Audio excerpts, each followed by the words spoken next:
Good evening, everyone. The time is now 5:28. We are broadcasting and transcribing on all platforms.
Yeah.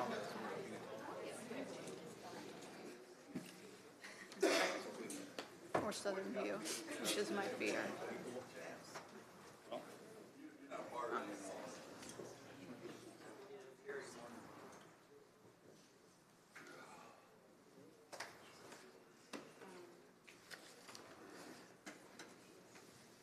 Like it takes forever for that 1 minute.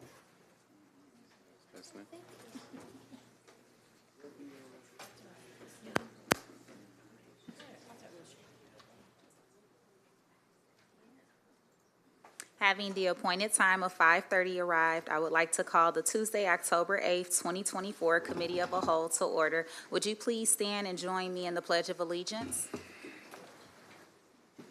I pledge Allegiance to the flag of the United States of America and to the republic for which it stands, one nation, under God, indivisible, with liberty and justice for all.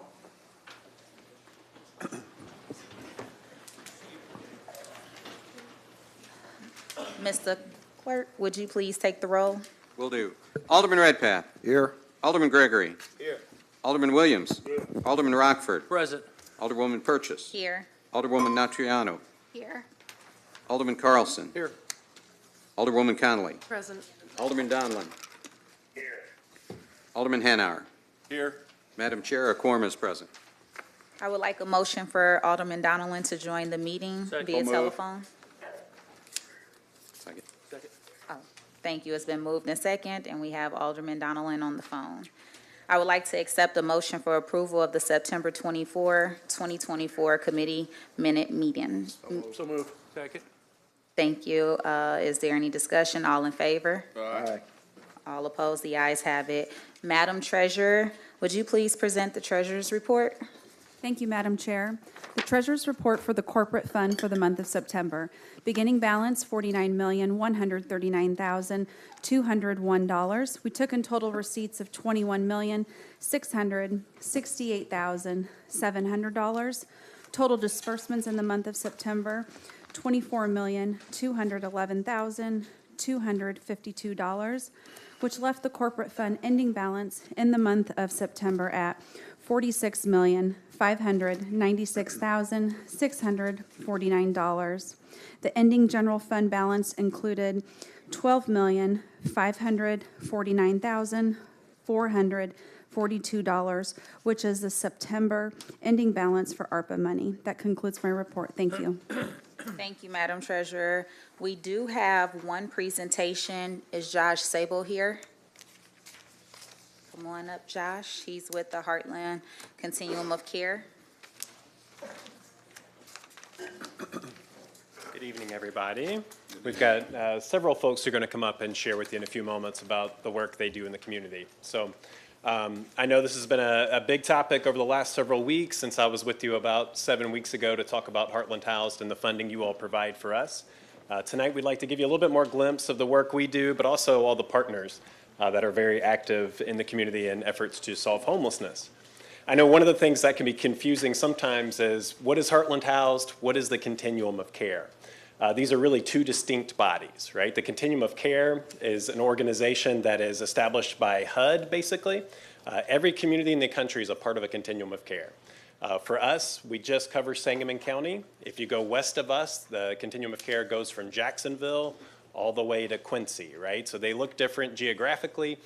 Some of them cover multiple counties. Ours covers only one county. So the Continuum of Care Board often is agencies who provide services, stakeholders who are in the community working to serve people who are likely to experience homelessness or who are experiencing homelessness. And then recently, our Continuum of Care in 2022 completed a community-wide strategic planning process. During that process, the consultants that came in said, hey, communities that are really moving forward in this space are doing so in part because they have an agency taking the lead. An agency that helps set strategy, that helps record data, that pulls in partners, that builds collaborations, all in an effort to better address homelessness. And that's where Heartland Housed came from.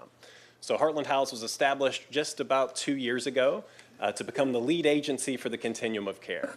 The Continuum of Care can choose whoever they want to be the lead agency, right? So we've had several over the course of the last several years. And the Continuum of Care chooses who is the HMIS lead agency, and you'll hear a little bit more about that in a moment. So as the lead agency for the Continuum of Care, Heartland House staff helps to pull together the collaborations, helps to meet funding requirements for HUD and the state, helps to allocate funding that comes from HUD and the state, and then work with the community to, again, ensure that we're moving forward, that we're progressing in how we address homelessness. A snapshot of sort of how our community has organized itself to do this is what we call the crisis response system. So there's 5 key areas. Outreach, we'll talk a little bit more about that on the next slide. Prevention and diversion, emergency shelter, permanent housing, and coordinated entry. We won't go all into what each of those are, but Heartland House puts together task groups where community collaborators comes together in each one of those. So for coordinated entry, that's the assessment that provides the pathway to supportive housing opportunities.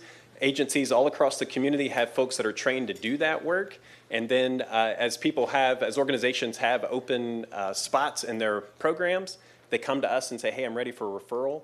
And we refer the next most vulnerable person on the list for those housing opportunities. So Heartland House helps lead the coordinated entry system. Prevention and diversion, those are the efforts in the community to really help people from experiencing homelessness altogether, right? So your rental assistance, utility assistance, support if someone is perhaps in the eviction process.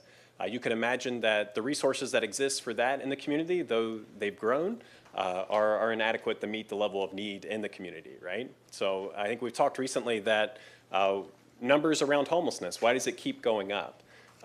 That happens for a lot of reasons, right? As a society, we've not alleviated poverty. We've not helped to smooth transitions from incarceration or the justice system. We've not adequately staffed mental health services in our country. There's a whole variety of reasons why folks might enter homelessness, but this is one of them. Eviction is one pathway into homelessness. Emergency shelter, that's another space where we have several different organizations that provide that service. So Heartland House pulls those groups together on a monthly basis or more frequently as necessary to sort of say, what are you seeing? What do you need? What kind of collaboration do we need around emergency shelter? And then permanent housing are our rapid rehousing and permanent supportive housing programs. Those are the exits to homelessness in the community. And those programs, folks are paired with a case manager and a rental subsidy, and they're put in housing units across our community where they stabilize and contribute as our neighbors. A closer look at the outreach task group. One of the things that our system coordinator does on our team is she pulls together any organization in the community that is doing something with street outreach. One of the gaps that certainly has been identified in recent weeks is there is not adequate street outreach efforts in this community. That's long been the case. There are very few grants that cover street outreach, and there are very few organizations in our community that are able to staff full-time people doing street outreach. So one of the reasons for the significance for the HOT team is that they are one of the few folks that are full-time devoted to outreach. So the way that the street outreach group works, they do meet online. They choose to do that for efficiency. As they do that, they're working to develop a by names list of every person who's experiencing unsheltered homelessness. So recording data, sharing data. That group, everyone has signed the confidentiality agreement, and they go through the by names list and say, you know, who's working with that person? Is there a service we can connect them to? What's an update? Do we have them on coordinated entry? All of those types of questions. So that we call that case conferencing. They also work through different training each month, and they share resources, as some of them are experts in harm reduction, and some of them are experts in the public health space. They're able to connect with each other on clients and let folks know about different resources that are available. And again, coordinated entry. As we encounter folks, the goal is to get every person on coordinated entry that's willing to be on coordinated entry so that we can hopefully connect them with a supportive housing opportunity. One of the successes of that group earlier this year, recognizing that Unsheltered Challenge is absolutely a challenge for our community, and it's a challenge for communities across the country. We worked with some technical assistance providers through the state of Illinois, and we went through a process called a 100-day challenge on unsheltered homelessness with communities from Rockford, suburban Cook County, and other places.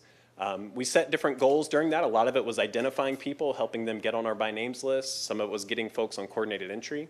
But during that process, we were able, or during those 100 days, 29 people who had a history of unsheltered homelessness were housed. That was something that we were excited about, something that, again, with not having adequate street outreach resources in the community, often the people who miss out on opportunities for housing are those that are unsheltered. So seeing some of those things begin to change in our community is definitely a step in the right direction. With that being said, we're not here to tell you that the system is perfect, that the crisis response system is perfect. All the pieces are figured out, everyone collaborates flawlessly, and everyone gets along all the time, right? These are organizations who voluntarily work together with a common goal. And so with that in mind, we keep pressing forward, but we also understand that virtually every part of the crisis response system is grossly underfunded, right? Organizations are trying to fill gaps. They're trying to step in any way that they can. They're collaborating to do that. But at the end of the day, we continue to see increases in homelessness. Across the country last year, there was a 12% increase in homelessness. In our own community, we saw our point in time count increase quite a bit. But one of the things that we've been able to do recently is to establish a data dashboard. So what you can see on our website when you go there is a look at monthly inflow and outflow. So we measure that as people connect with organizations that record data in our community. It gets them in what we call our complete by names list, and it pulls in their data into this dashboard. So as city leaders, anytime you want, you can go to our website and you could say, well, how many new people touched the homeless system last month? And you can see it there. You can also see how many people exited. How many people exited to permanent housing, how many people exited to inactive. It's all there. And I would be more than happy to sit down with any of you and walk you through that, talk about how it works. It also shows you how many housing placements happen each month. So that's an important data source that data showcase really that we were just able to launch about 2 months ago. And we think that's a valuable tool for us and for you all. A couple other successes I just want to hit before I get out of the way. One of the things we've seen in recent years is that our continuum of care has gotten more competitive at the national level. In 2019, we were scoring roughly 50 points below the average across the country. What that means, what the significance of that is that we're not likely to get new HUD funding. We're likely to lose funding if we're scoring below most of the other communities in the country. Last year, we were 3.5 points behind the highest scoring continuum in the country. So while the system's not perfect, it's improving, and there's absolute proof to show you that that is the case. Your investment is not being squandered as you support efforts to create a better system to address homelessness. Some of the other tangible showcases of that, you can see going back to 2010, our community lost about $250,000 in HUD funding annually. Some of that, again, was because we were not competitive. Over the last 3 years, you can start to see that in each HUD competition over the last few years, we've been increasing the amount of federal funding coming into the community to address homelessness.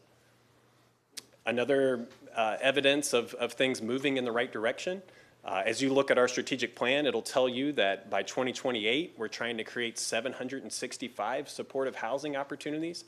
Back in 2019, only 94 people were being supported in supportive housing opportunities in our community. Last year, that was up to 245. And then at last month, we had already got that up to 244. A big reason for that increase, a little bit, is that increase in HUD funding that you saw. a big part of this is the state of Illinois' Home Illinois funding.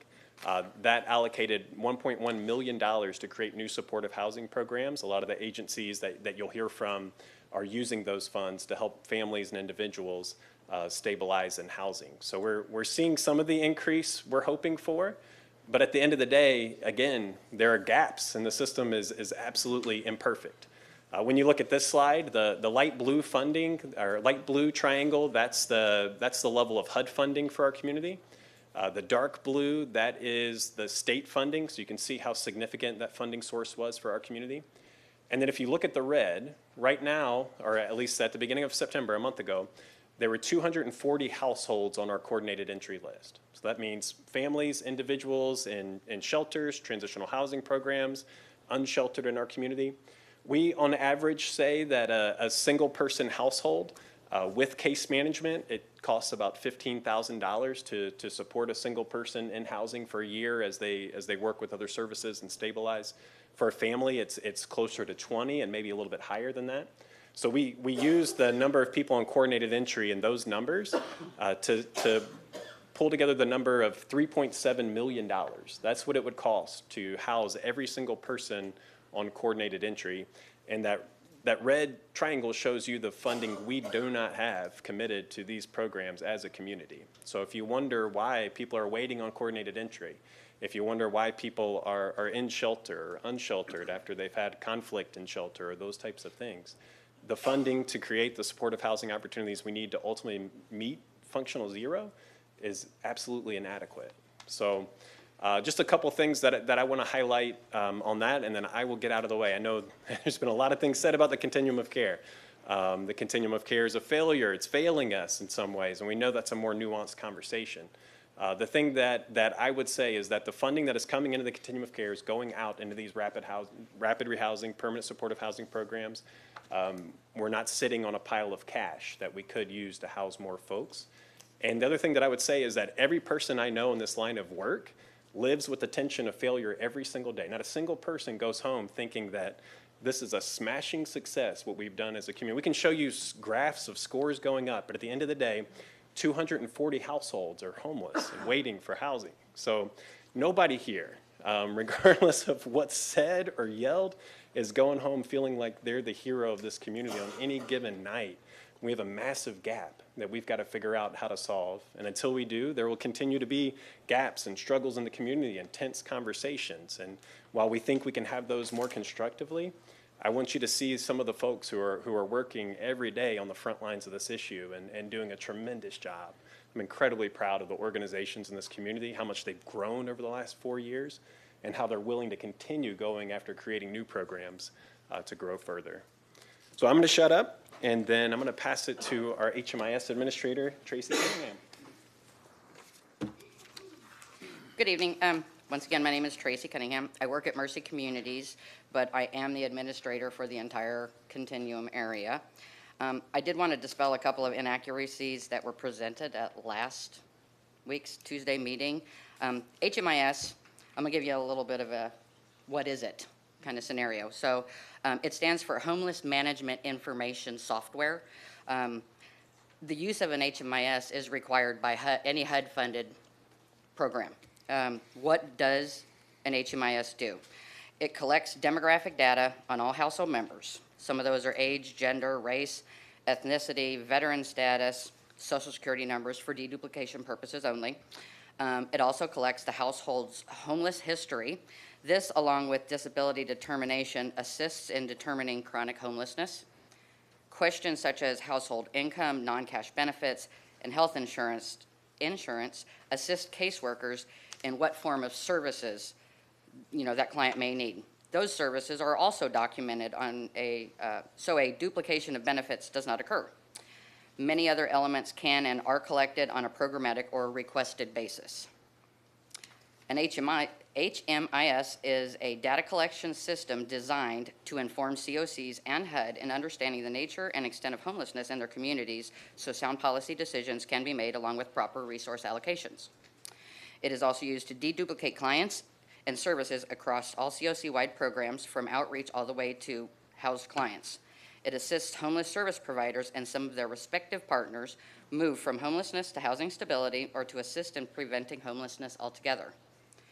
HMIS is not designed to adjudicate services or benefits outside of housing support systems. It is not used to disclose data in a way that violates Fair Housing Act's equal access rules or break any other privacy laws. And it is also not used to track and/or disclose client information or locations to any form of law enforcement, with a few exceptions provided for in the Federal Register.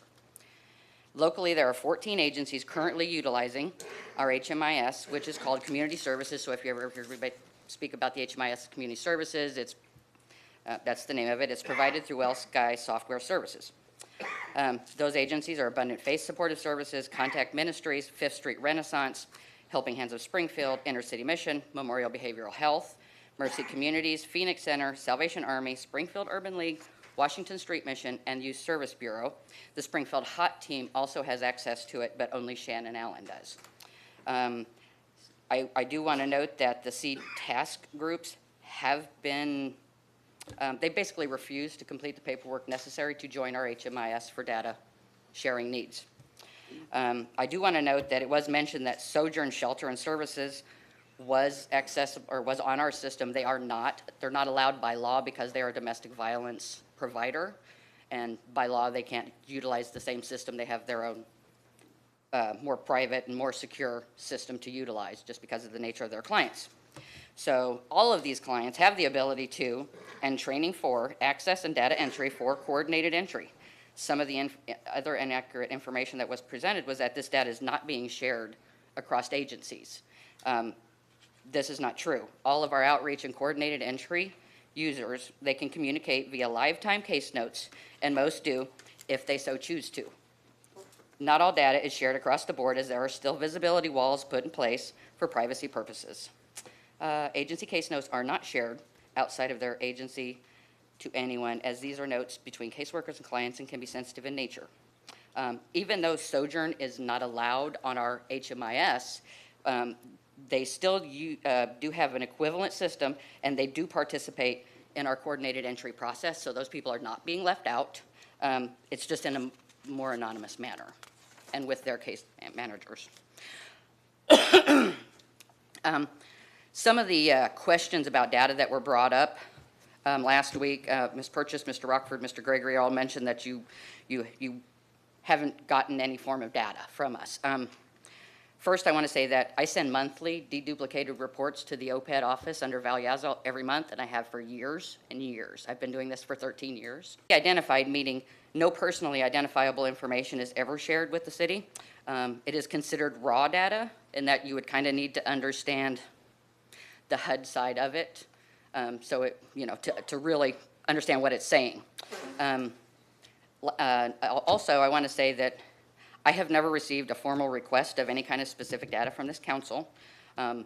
More than willing to do so. It's public data, but typically when grants are given, there's usually upfront an agreement put in place for what do you guys want to see? When do you want to see it? What timeframes do you want to see it in? What agencies do you want to see it for? Or I should say what different household types. The list is vast as far as what I could provide to this council. See where I'm at. For any kind of data to go out, I just need some specs and a request in writing, as I do track all data requests that go out and everything that I put out into the world. I'm solely responsible for its accuracy and release. Let's see here.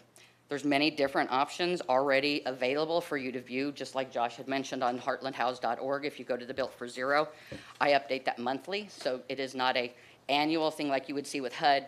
Any of the HUD reporting you're going to see annually. The Built for Zero is going to show you this monthly. So you're going to see this month we had this many people move to inactive. We had this many people move to housing, or we have this many new chronic veterans in Springfield. I have a business card for all of you if you would like to reach out to me. And I also have all those addresses listed on the back of that. So as part of my duties, these reports are always submitted on time and of great accuracy. 100% success rate in our community's data being accepted and passed for all head reporting for the last 13 years. So we've never been dinged for late reports. We've never been dinged for, oh, well, the data looks horrible as far as data collection, missing data, null data. So once again, if you have any questions or want to require further discussion about any reporting needs, I am available. And I'm going to pass this on to. Thank you very much. I don't know who's next. Thanks, Jared. I'm going to go this way. Who's next? No, you can 100%. Oh, I'm sorry. I'm sorry. Don't No, mess go with the ahead. slide No, dash. No, I'm positive. All right, so I'm Jared Brown. I'm director at Washington Street Mission. Also, as of last week, the most recently elected member of the Heartland Continuum of Care's Board of Directors. So Washington Street Excuse me, Mission. sir. I'm sorry for interrupting. I see people trying to look around you all to look up here. There are some seats available right here, though, in the front row, if you would like, just so that they can see. I see them trying to scoot their head around you. Sorry. No, you're fine.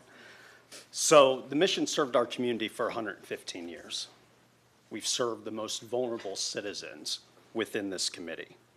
On a daily basis, we serve more of the community's unsheltered individuals, those who are not accessing our shelter system, than any other organization. Last year, we served 43,000 people that walked through our doors, which is a tremendous number. 164 people enter our doors every single day. That's the average through this year. During the winter, it's a little bit higher, sometimes more than 200.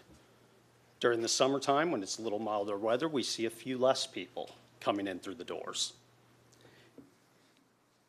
They come to us for safety. They come to us for shelter, day shelter from the elements outside. They come to us for food, for a warm meal, for coffee. More than 3,000 people accessed clothes through our clothing haul last year. More than 4,500 took showers with our publicly available showers. And more than 5,200 accessed our laundry services. Those numbers continue to grow year over year. Absolutely continue to grow. And even for individuals who are getting housed, the need for those supportive services, those basic needs services, continue. But while we're committed to meeting the most basic needs of those living in our community, our real goal when someone walks through our door is to get them sheltered, to get them on the path for permanent housing, to get them the addiction and recovery, the treatment that they need to overcome their addiction. Our goal is to get them mental and behavioral health services. And then our goal is to help them overcome the barriers to employment that they have. And those barriers are significant. We have the lowest possible barrier to entry for services of any organization in our community. Approximately 35% of those who walk through our doors are involved or are justice involved. That includes those who are on the registry, those who are registered offenders. We work with them every day, just as the Phoenix Center does, just as Fifth Street Renaissance does, just as other members of the continuum do. We help them with whatever services they need, whether it's temporary shelter or whether it is finding them employment, which is nearly impossible for that population. But all of our agencies are working with those individuals. As an agency, we're not HUD funded. We don't actually provide housing. We serve as an entry point. We serve as a place where anyone in our community can come, regardless of their background, regardless of their situation, and find someone to help them out. We choose to be part of the continuum because we know that the only way that we can help the people that we serve is to be part of a system of care that's designed to address the holistic needs of those individuals in our community. As an agency, 2/3 of our employees have lived experience. They know what they're doing They know what the challenges are because they've been through those challenges, whether it's that they've experienced homelessness, or whether they've experienced alcoholism, or whether they've experienced substance abuse issues. They have lived experience. Several of our board members have lived experience. And it's important because they're the ones who help us to drive what our work in the community is. And our employees, who are already underpaid, spend more than their time, their own personal time, continuing their work. Almost all of our employees serve on our partner street ministry. So when they're not in the mission, they're out in the community feeding people at night who are on the streets, still reaching out to them to try to bring them into the system, to try to get them into shelter and into housing. When I worked for a funder, which was not too long ago, I remember sitting through continuum meetings a decade ago, or 12 years ago. And at the time, it was interesting sitting in those meetings because the only conversations that occurred in those meetings were about funding and about the number of emergency shelter beds we had in our community. There was some talk of collaboration, but most of that left, or was left at the door on the way out. Today, it is a completely different environment. The level of partnership, collaboration between agencies, and the open line of communication have led to extraordinary results. 240 people housed this year. 10 years ago, that was a dream. 10 years ago, there is nobody working in social services that would have told you that that was possible within this community. And it's only been possible because of the people sitting behind me. They're the ones who are actually working every single day to solve these problems, and oftentimes without appreciation and without support from this community. There's not a day that goes by that the staff from these other agencies are not in the mission. It may be to meet with a client, it may be to take someone to a housing appointment, it may be to respond to a referral or consult on a shared case. But every day, individuals from these agencies are within my building, reaching out to those community members to see how we can better serve them. Those partnerships extend beyond social services. They extend to the city. When we came out of COVID and expanded our hours to afternoon hours in order to meet the growing need, it was the city and the county and Capital Township that provided the funding for those positions. The township continues its funding today. In 2023, the police department utilized a large portion of a co-response grant through the Illinois Criminal Justice Information Authority to help build capacity among many of our homeless service providers, including the mission. This is the funding that's associated with SEED. We are the only one of the 4 communities who received that funding, who actually put that funding towards social services. The others used it to build their own or bolster their own ranks. Our police department had that opportunity to keep the money internally, to bolster their own ranks with those dollars. But they saw the growing need in our community and found a way to be able to bolster services so that these wraparound supports exist. And for that, we should commend them, because I think that all of us fail to do it enough. The ICEJA funding allowed us to provide private and secure space for our partners to bring services into the building for the first time. So we have rooms and we have office space available to all of our partner agencies to be able to provide mental health services and therapeutic services within the mission, to be able to provide addiction treatment services within the mission, to be able to have office space that's private for case managers of other organizations, for housing specialists who have meetings there, for our HOT team when they need space. That's what that funding allowed, is for us to bring all of these outside services into the place where our unsheltered community already is. So that way they have access to those services faster. That way there's less lead time when it comes to referring people to those services. But it also allowed us to bolster our work. This year, in the last 10 months, we've added a free 8-week or 16-session anger management class. We did so to provide a no-cost option to those that are justice involved who would otherwise have to pay a phenomenal amount for those services when they may not already have them. And so we work with probation in order to bring people into those anger management classes. We work with our partners for any referrals that they may have coming into that. We launched a 12-course life skills and job skills course, open to the public, but designed for individuals who have spent time on the streets, that have spent time in homelessness and experienced a loss of life skills and job skills that often accompanies that. The partnership put in place, or helped us to put in place, our first full-time case manager, which we didn't have.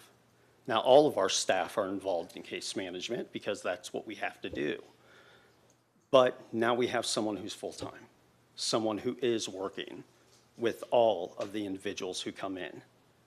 But in the 4 months that she's been in that position, she now is completely loaded down. She has no more time because the need is that high. One person cannot serve the needs of 100 or 150 people. With the next round of ICJA funding, if the state ever approves budgets, it'll allow us to hire a second caseworker position. It'll allow us to hire a part-time security officer that will actually be there to reduce the number of times that we have to rely upon the police department for help. And it'll help us to hire a community engagement position with specific street outreach duties. But more importantly, it'll allow us to expand our new jobs program from 8 participants annually to 16. We started the jobs program 2 months ago, and really it's coming out of the SEED Collaborative. It's meeting the unmet needs that exist in this community. A jobs program that provides 26 weeks of job coaching, mentorship, and intensive case management to individuals who are within our homeless system. And it provides day one employment to them. So the first day of the program, they are working and they have a paycheck coming in. And then we provide the bridge to permanent employment elsewhere. So these are the differences that these partnerships make, is that all of us are working together. There's not a duplication of services, but there is us identifying what gaps exist and how we fill them. But the challenge we have is that the need is outpacing the resources that are available. We will have served a record number of people again this year.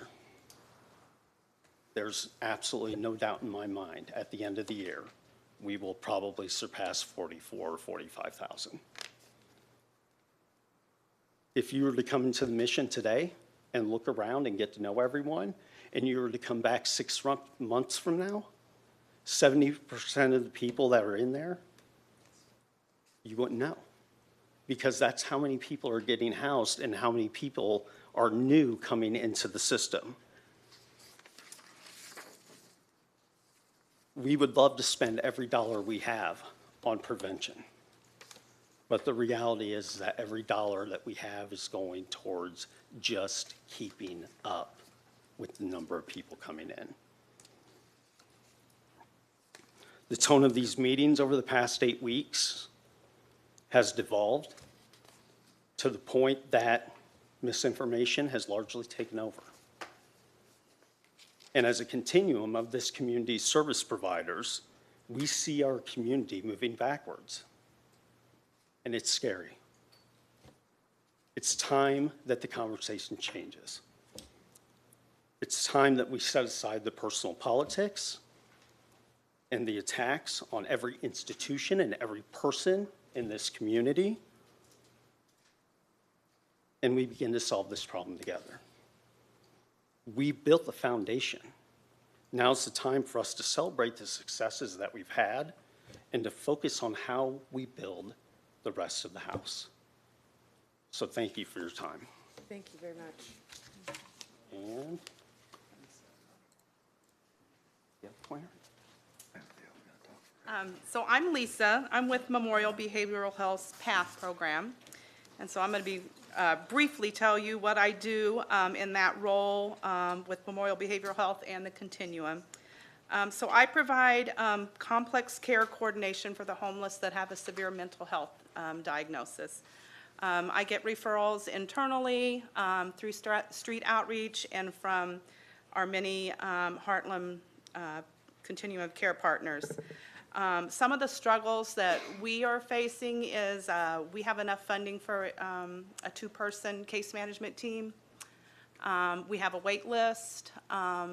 We serve a very complex clientele who has very intensive case management.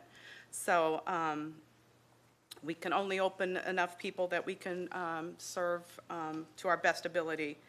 So in addition to having a full caseload, I do outreach services for the sheltered and the unsheltered.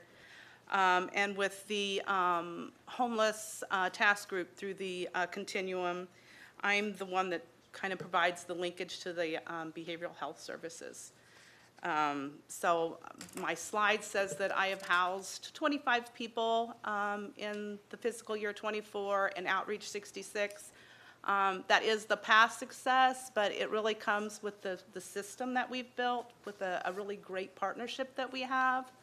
I couldn't do it without the system. I'm really proud of our collaborations and my role in it. I don't have a lot to say, but I just wanted to explain what we do and how it fits into the scenario. Thank you. Thank you. I wasn't going to move until I saw my name up there. Hi, my name is Penny Powell. I'm the Executive Director of Fifth Street Renaissance.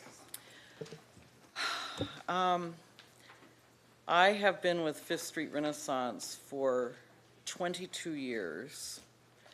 I have been on the Continuum all of that time and before that. And so I may be, I don't want to date myself, but I may be the oldest person or the longest serving person on the Continuum at this point. And the one first and foremost thing that I wanted to say is that today's Continuum, under the leadership of Heartland Housed, has more organization, more leadership, more activities, more housing, more coordination, and more services than I have ever seen at the Continuum level. And that's no disrespect to the agencies that served before. I was one of those agencies, but we've never had the level of coordination that allowed us to be organized and to work together. And I think you said that, that before it was about the funding, and that's pretty much where it stopped. It was a necessity to receive HUD funding.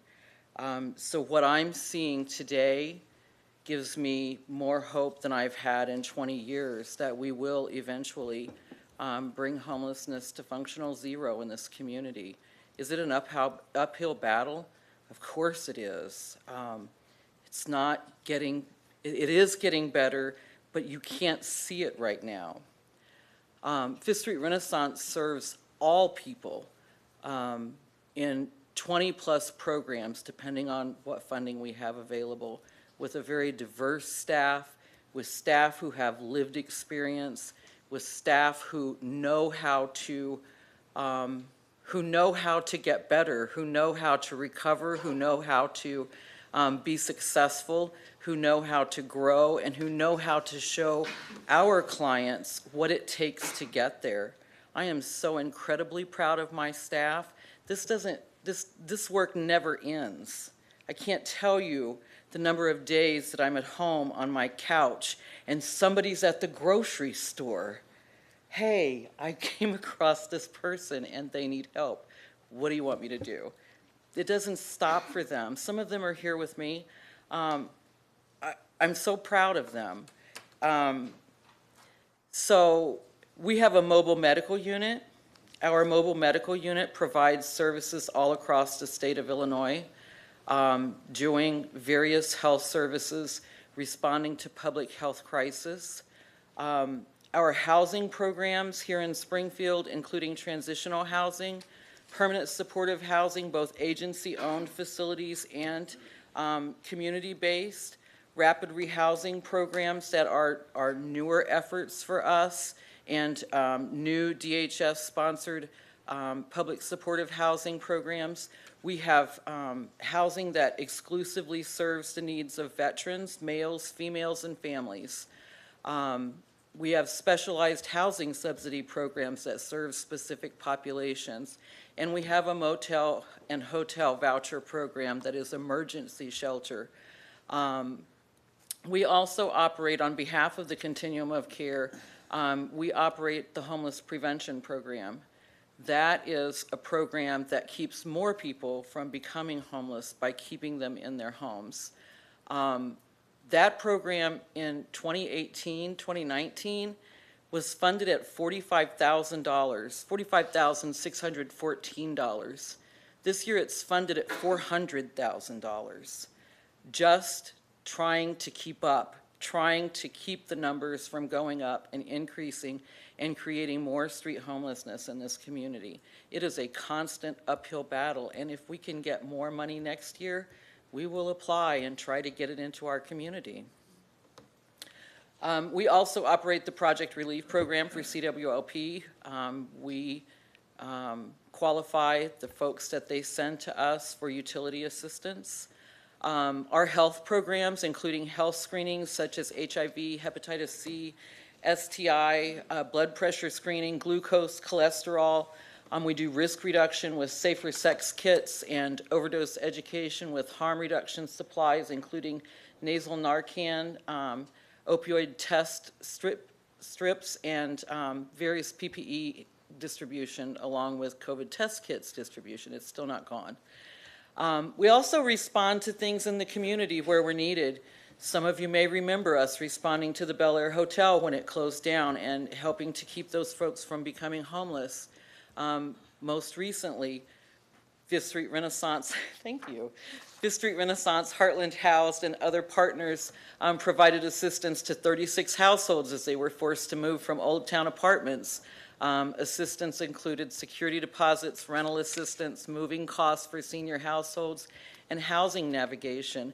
But even beyond that, there was so much work that went into that project because a lot of those households were infested with rodents and bed bugs and roaches and other things that we had to deal with before we could move them into new housing.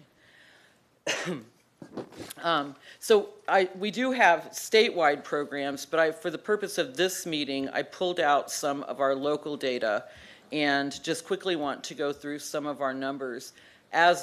Since July 1st, we have provided 8,270 nights of housing, 944 referrals to, and 1,224 instances of transportation, either in person or by bus tokens or passes, for medical, mental health, housing, addiction, and employment services. 841 assisted housing search and advocacy, 56 IDs and birth certificates, 1,138 opioid overdose prevention services, including nasal Narcan, xylazine, and fentanyl test strips, 753 COVID home test kits with face masks and hand sanitizer, 405 other health services, and $33,400 in homeless prevention just in September, trying to keep people housed. And I'll close with, this is not an easy job. This is not an easy job, and there's never going to be a perfect system, but we're working towards one that we believe will work. under the leadership of Heartland House and the Continuum of Care. And so I would just ask that let's all get along and ask questions and have the meetings that we need to have in order to make things better in our community for the people who need our help today, but most importantly, for the people that are going to need our help tomorrow and next week. Thank you, Penny. Thank you, Penny. Good evening. My name is Jonna Cooley. I'm the Executive Director of the Phoenix Center here in Springfield. We have 3 locations here in Springfield, on Lawrence, on Scarrett, and on Dirksen, and we also have a location in Quincy. I want to say how honored I am to be here this evening, but I also want to say how exhausting it has been to watch the last few weeks of the City Council meetings sitting at my house. It's exhausting to be a part of this community, provides social services for 38 years. I've been at the Phoenix Center since 2006, and just to hear all the work that's being done, not only by the Phoenix Center, but by all these other agencies that are represented here, minimized is very difficult. And it's also difficult for me to hear the way that individuals have spoken to you as a city council. I find it has been very disrespectful. And I agree with what Penny has said and Jared in that we just need to start communicating more and to be able to work together, because we are providing solutions out there. We are doing the work. And so a lot of what's been presented is so inaccurate. The Phoenix Center serves as Central Illinois' LGBT community center, and we provide a variety of services. Like Fifth Street, we provide a lot of public health services, HIV, Hep C, STD testing. We have the Sherry Project, which is the Springfield Harm Reduction Initiative, and it's a harm reduction program, and we are the largest harm reduction program south of I-80. We see people who are in active drug use. We make sure that they have supplies that they need, to keep from overdosing, to keep people out of the emergency rooms, and also to make sure that people are safe so that we're not seeing the continued transmission of HIV and hepatitis C. We distribute both injectable and nasal Narcan. We want to make sure that not only do that people are in active use have this available, but also that people who are family members, people who are community members have this. And we want to make sure that people are aware of what it is and what it isn't. The services that we provide are provided not only in Sangamon County, but also in 14 other central Illinois counties. We provide outreach here in Springfield specifically. We make sure that people have the public health services, the linkage to medical and mental health services, that we get people into the coordinated entry so that we can help them to get housed. Sometimes people qualify for the housing that we provide. We see from what I see, or from my opinion, we see 4 of the more marginalized groups in our community. We see the homeless. We serve the homeless. We serve people who are in active use.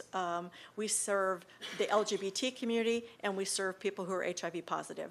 And the 2 housing programs that we have at Phoenix Center provide housing for those 2 populations, the HIV positive population and the LGBT community. The LGBT community are probably one of the more marginalized groups within the homeless community, in that they are seen as, in many of the shelters that we have here in the community, even though staff has been trained and directors are supportive, it doesn't take away the bullying and the difficulties that come along from the other people who are participating in those shelters. So we try to make sure that people understand that we are an LGBT center and that we understand their needs, and we can be supportive of people who are transgender and the services and the support that they need. And we make sure that people have referrals to treatment, that they have referrals to and supportive services and referrals to things like transportation and helping them get to the appointments that they need to get to. Will you go to the next slide? In our LGBT services, we have a youth group, we have a young adult group, we have a transgender support group, parents of transgender children support group. We have a recovery group, a bi group, Pride on the East Side for LGBTQ plus people of color. And then we provide social and educational groups, and then the Phoenix Center does Springfield Pride Fest, which is a large festival that we do every year downtown in Springfield. And then as far as education, we do a lot of professional development, and we do presentations in the schools.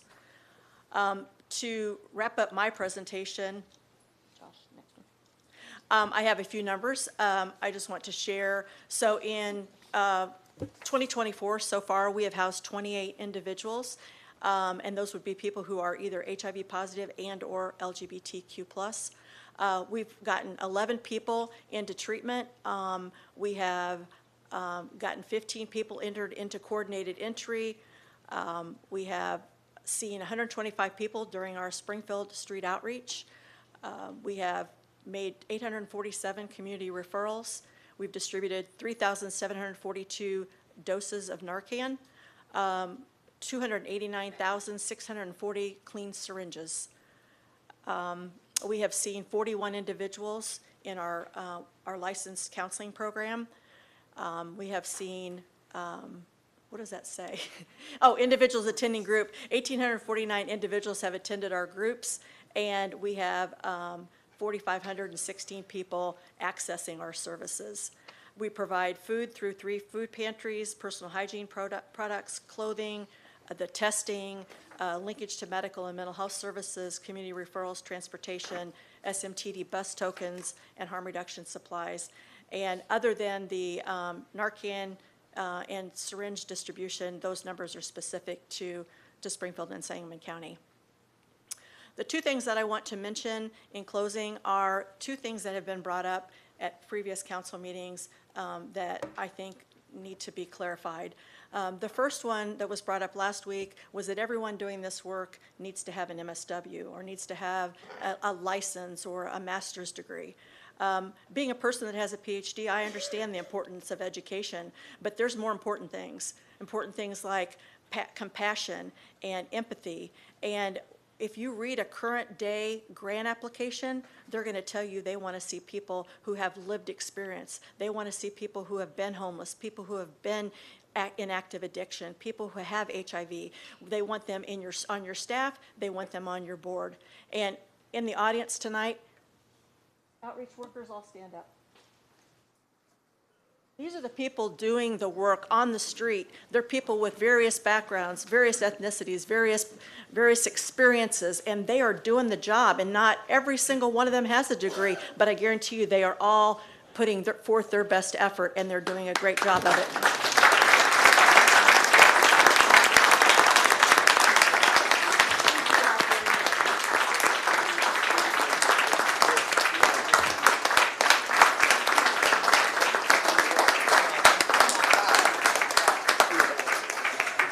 Thank you. And the second thing that I want to mention that has been spoken about is that it has been said several times that, and I don't have the exact number, but it's been said, we had 242 homeless people, 3 years ago. We still have 242 homeless people. Well, the reason that we have consistency in those numbers is not because they're the same 242 people. It's because every day we get calls from Quincy and Jacksonville and Chicago and Bloomington because they hear about the quality of the services in Springfield. They hear about the quality of the agencies, about our continuum of care, and people want to come here who are homeless. People who are police officers in Jacksonville call and want to get people into Helping Hands. People in Quincy, we go over there to do services. They want to know how they can get to Springfield so they can access rapid rehousing and shelter diversion dollars. So it's not the same people. We're doing such great work that people are wanting to come here because of the quality of services in the city that we have to offer. And I thank you for your time. Thank you. Jana.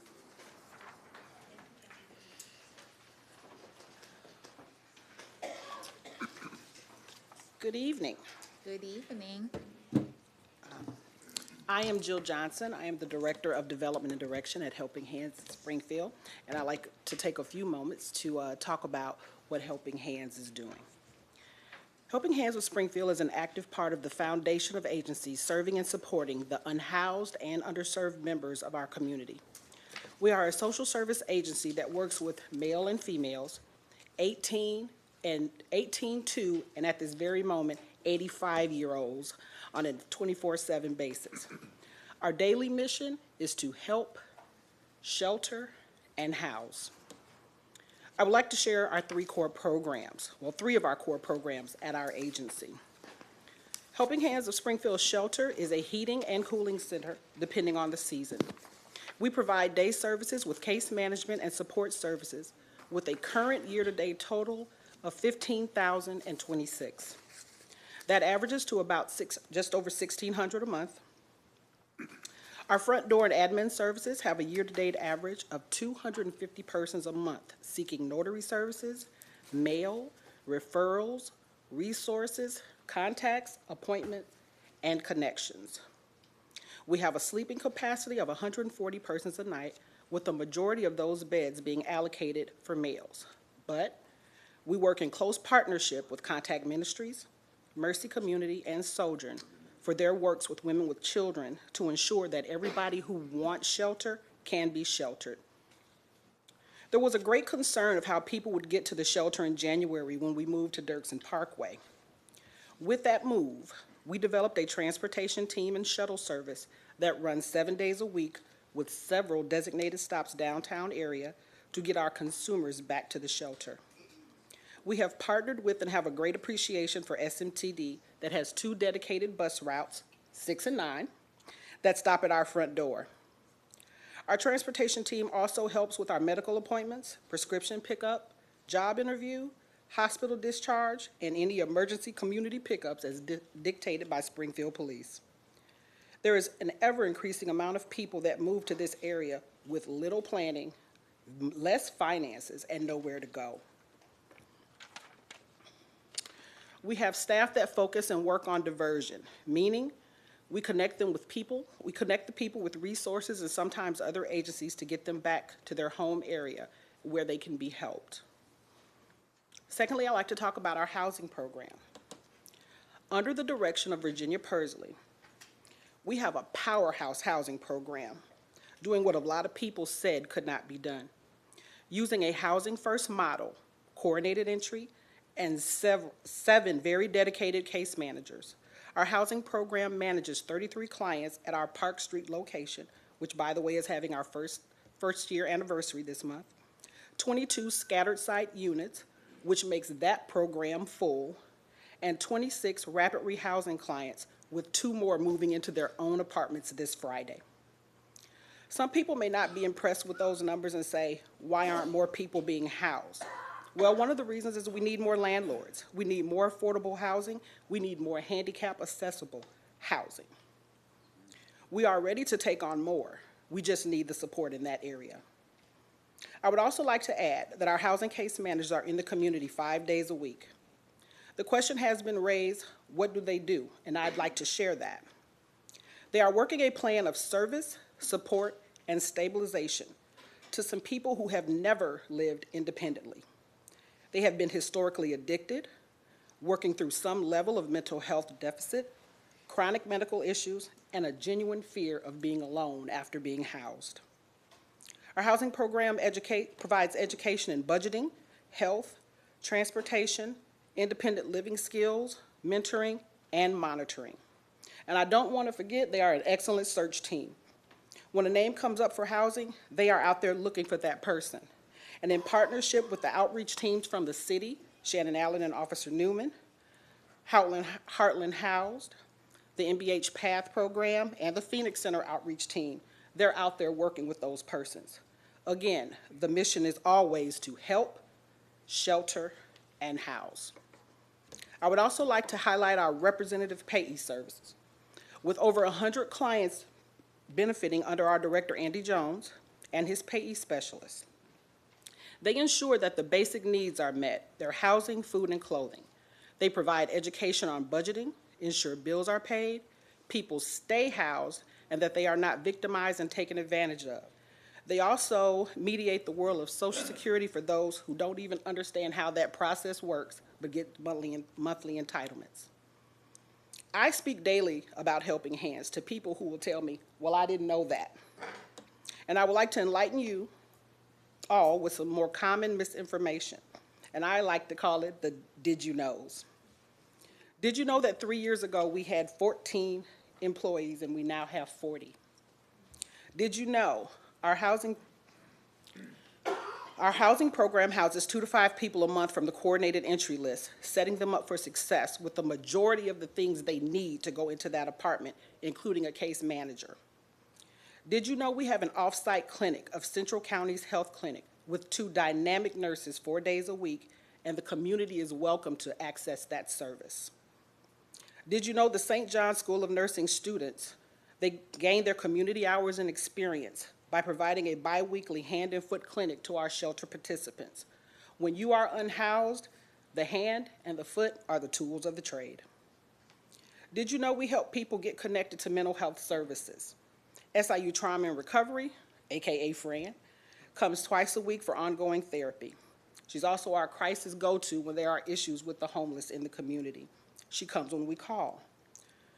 Memorial Behavioral Health also has weekly times, and we keep 988 on speed dial for intervention and support. Did you know there are quite a few people in shelter that have never been on drugs? They do not have a mental health issue. They actually have jobs. They go to school. We have 2 in barber school right now. They simply need times and a helping hand to get back on track. Did you know that we are, quote, hands down the best food of any shelter people have ever been in? With community donations, an awesome kitchen team, and a pool of over 600 compassionate, community-oriented meal providers, we are able to feed the thousands of persons that use our services. Did you know we do not breathalyze? We don't make people pay to spend the night. We don't take their link cards. We do not charge for the shuttle. We do not lock people in cells, even though we're located on the side of the detention facility. We do not run people's names nightly and call the police to get them picked up. And we don't even make you be clean and sober for an extended amount of time. We also do not take keys to cars for you to stay in shelter. There's a lot of misinformation about us out there. I spend a lot of time talking about trying to prove what we do, and I think our work speaks for itself. When we are sleeping 112 people on a warm night, when our agencies are willingly working and partnering together, when those that are now housed run me down in Dollar Tree and say, in 1 year, I'm coming back and apply for a job. When we have rural officers and hospitals bringing people to our front door because we can and we do make it happen for them. And when the businesses that surround the agency that did not want us there now hire men from the shelter, let us visit and play with the dogs next door, and they welcome us in as customers, we need people to listen to that as well. So as of today and ongoing after tomorrow, if you don't know and you're questioned and you have to ask, what are we doing? We help, we shelter, and we house. Thank you. Thank you, Jill. Thank you.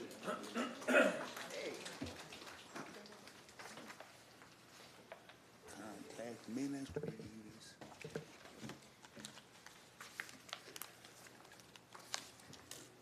Good evening. You guys are here tonight. Oh, but don't drop them all. Thank you. She's going. It's all good. Because we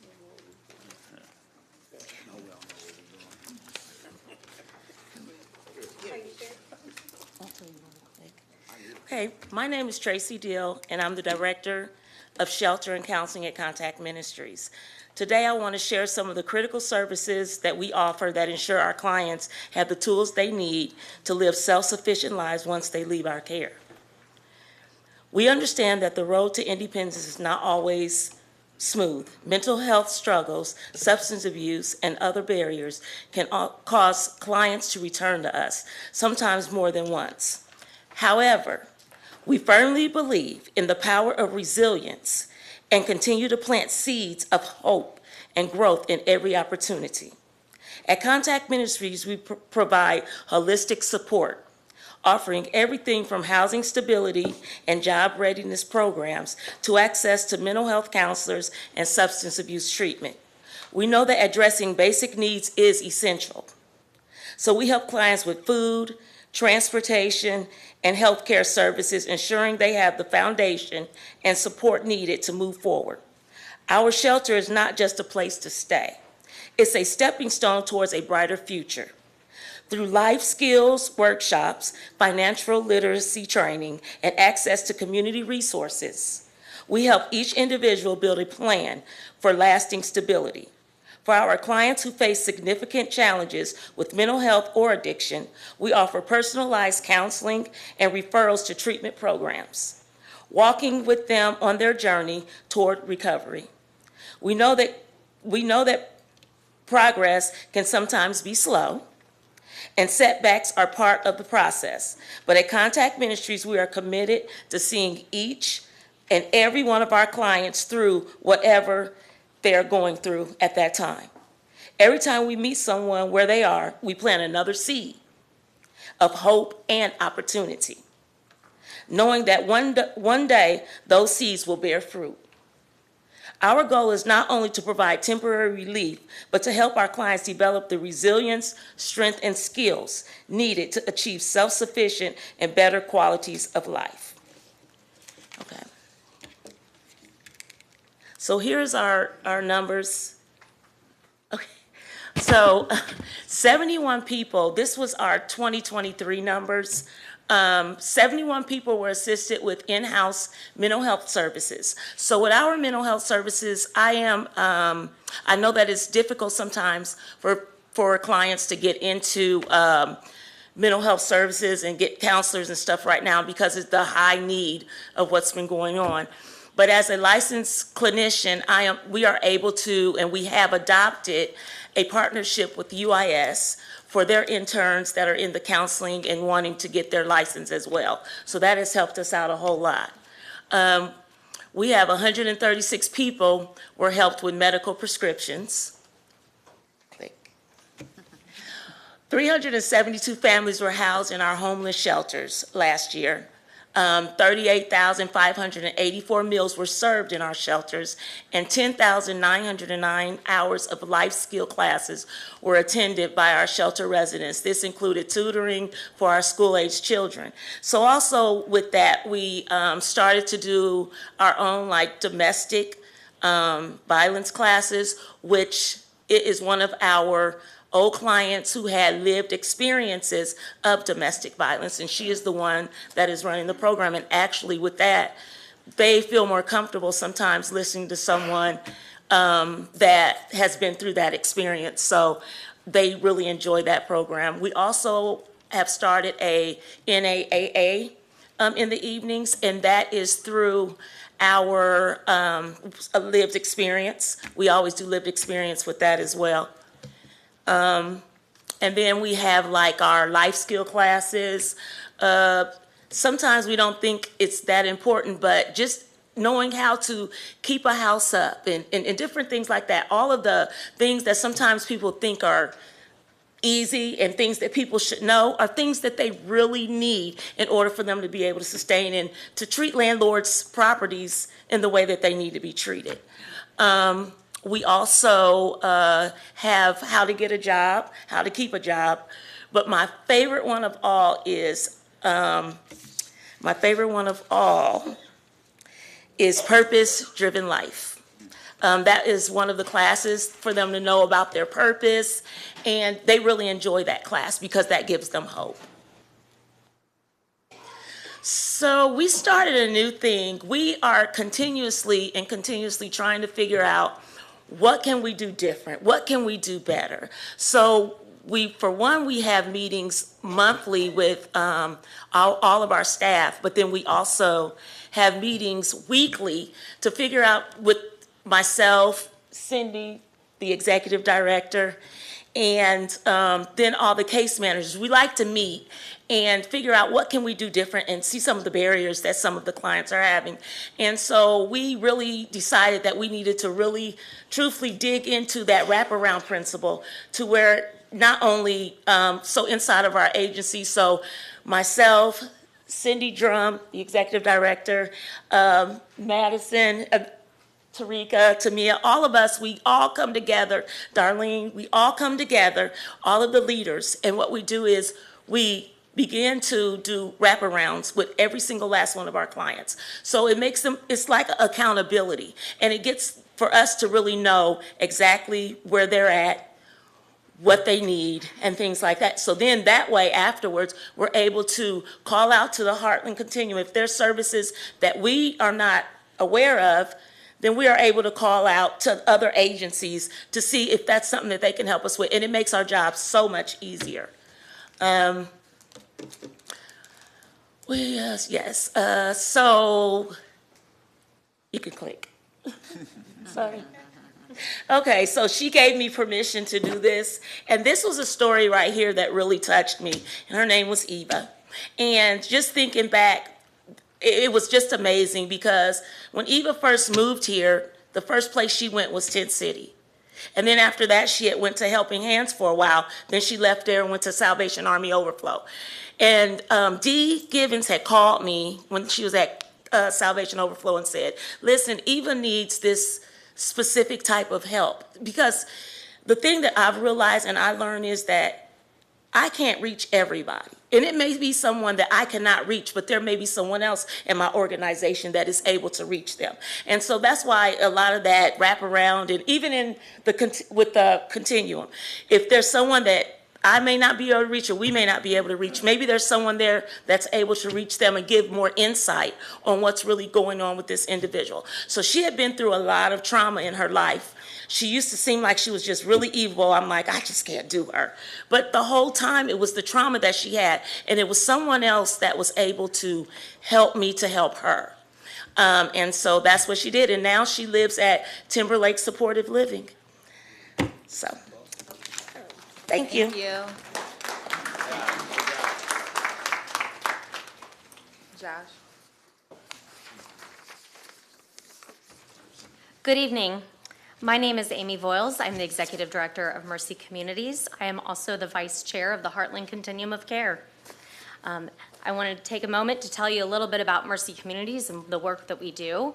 We are a housing program.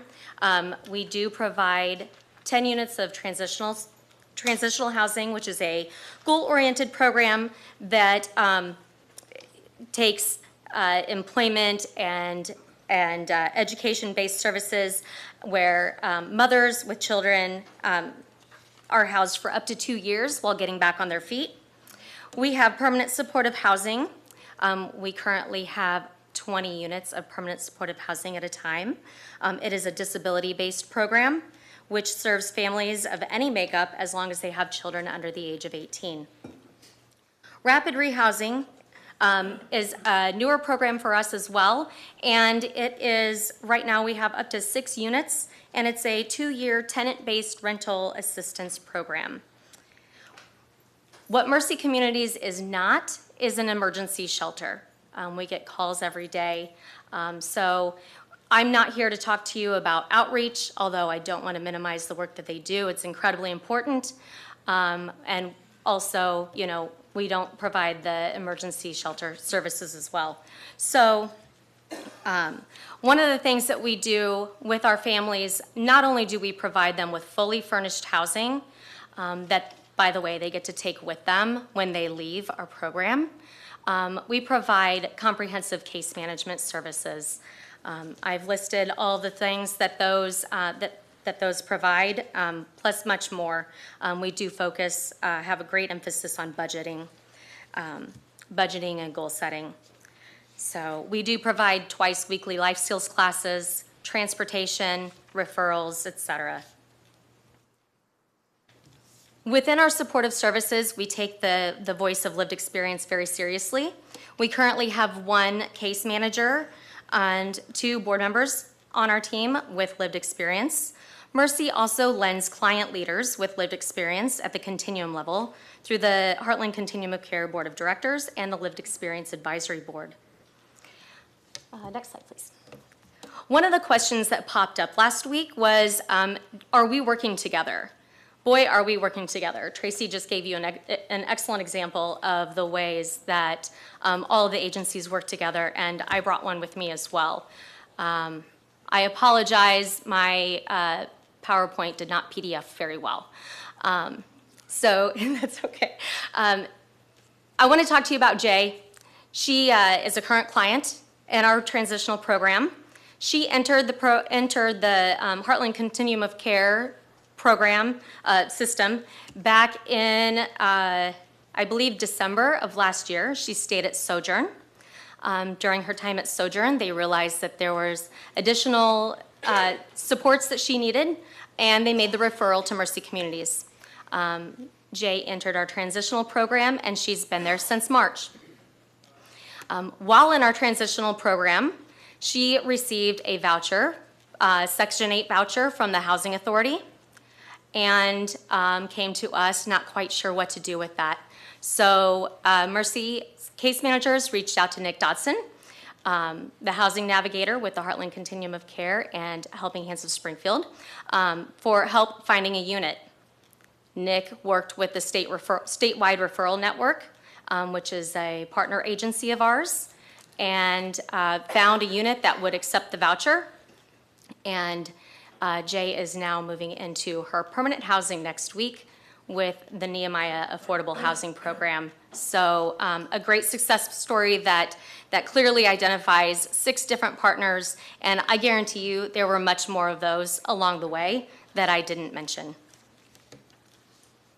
Overall, Mercy serves approximately 50 families with about 100 children each year with housing and supportive services that they need to live life independently and self-sufficiently. As additional funding becomes available through the state of Illinois or HUD, we will continue to apply for those funds. And if awarded, we will add units of housing and the staff necessary to support them. We cannot grow without increased funding. Mercy Communities, as you've heard just a little bit ago, we also serve as the HMIS lead agency. We are funded, HMIS is funded through Heartland Housed, and we employ Tracy Cunningham, the local HMIS administrator, whom you just heard from. We submit all of the necessary, timely, and accurate reports to HUD, the state of Illinois, and other funders, including you, the city of Springfield. Tracy summed up HMIS nicely, but if you have any other questions about it, if you have any questions, administrative or otherwise, I'm happy to assist. And please remember that if you want data, all you have to do is ask for it with the parameters. Just reach out to Tracy. The growth made by the Continuum in the last 5 years is incredible. When I joined the Continuum working at Helping Hands 9 years ago, we had no best practices or policies and procedures in place. We had no real structure. We didn't know who would be the lead agency and write this year's NOFO, the Notice of Funding Opportunity, which is the large COC grant that Josh referred to earlier. The chaos and the discord was evident, as we were the lowest performing COC in the state and likely near the bottom of the entire country. Each agency was working in silos, being very protective of their funding, throwing together the grant application as best we could with little help, in addition to our day-to-day responsibilities that did not decrease just because the NOFO was due. Not until the Heartland Continuum of Care hired a competent and qualified leader did we have any real plan in place. Now our grant scores have increased year after year, adding additional housing dollars to our community. We have a strategic plan that maps out where we're going in the upcoming years. We have policies and procedures in place, including best practices for everything from coordinated entry to emergency transfers to housing guidelines and much more. Yes, we have a lot of work ahead of us to reach functional zero. We know that. That's our primary goal. But I can assure you that we are on track, and your dollars invested in this continuum are not going to waste. Finally, as the Vice Chair of the Heartland Continuum of Care, I'd like to invite every single one of you to participate in our bi-monthly general membership meetings. Instead of saying that we aren't here, we aren't presenting to you, I urge you to do your part, do your research, and join us. Each meeting has time set aside for questions, and we're happy to answer them. If you do join us, you'll see the excellent way we work together and how all the agencies around the table are an important part of the equation. At the very least, please join the Continuum mailing list. It's right at the top of the Heartland Housed website. It's very easy. You put your email address in, and all of a sudden, you have a whole lot more information at your fingertips. So I thank you very much for your time this evening. Thank you, Amy. So Josh, is that it? Oh, okay. That will be it if that's okay. After Nick, okay. I'll keep it brief, gang. Okay. My name's Nick Dodson. I'm the housing navigator for the Heartland Continuum of Care. I've been doing this work for 3 years now. My role is onboarding landlords to the programs, helping them understand what the programs are, how the social service agents interact with the clients, expanding affordable housing. I'm honored to work with everyone in this office, in the back every single day. If it's not text messages about terrible situations or success stories or needing a unit like Amy shared, there's a lot of wins, there's a lot of losses. We are a dysfunctional family, much like many agencies and organizations in uniting bodies, but we are a great organizing body that I'm extremely proud of. With that being said, I'm here to introduce one of my landlords that I recruited 3 years ago when I first started by simply cold calling him. So I wanted to just bring Daniel Nika, one of our biggest affordable housing providers in the Continuum, to just give a small testimony of his work with the Continuum. Thank you, City Council members. My name is Daniel Nika, and I am a local housing provider that focuses on preserving and growing affordable housing in our community. I want to begin by saying how honored I am to be here today to speak on behalf of the collaborative work done between myself and the Heartland Continuum of Care. As a landlord, I've always recognized the importance of providing affordable housing, but for years I operated independently and wasn't connected with a formal housing support network.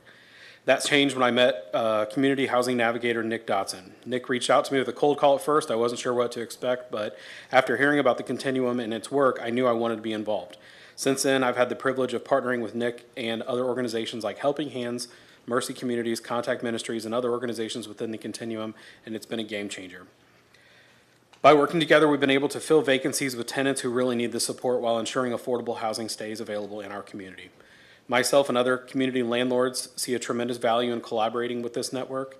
The Continuum has given me access to resources and a sense of community that's truly enriched the work I do.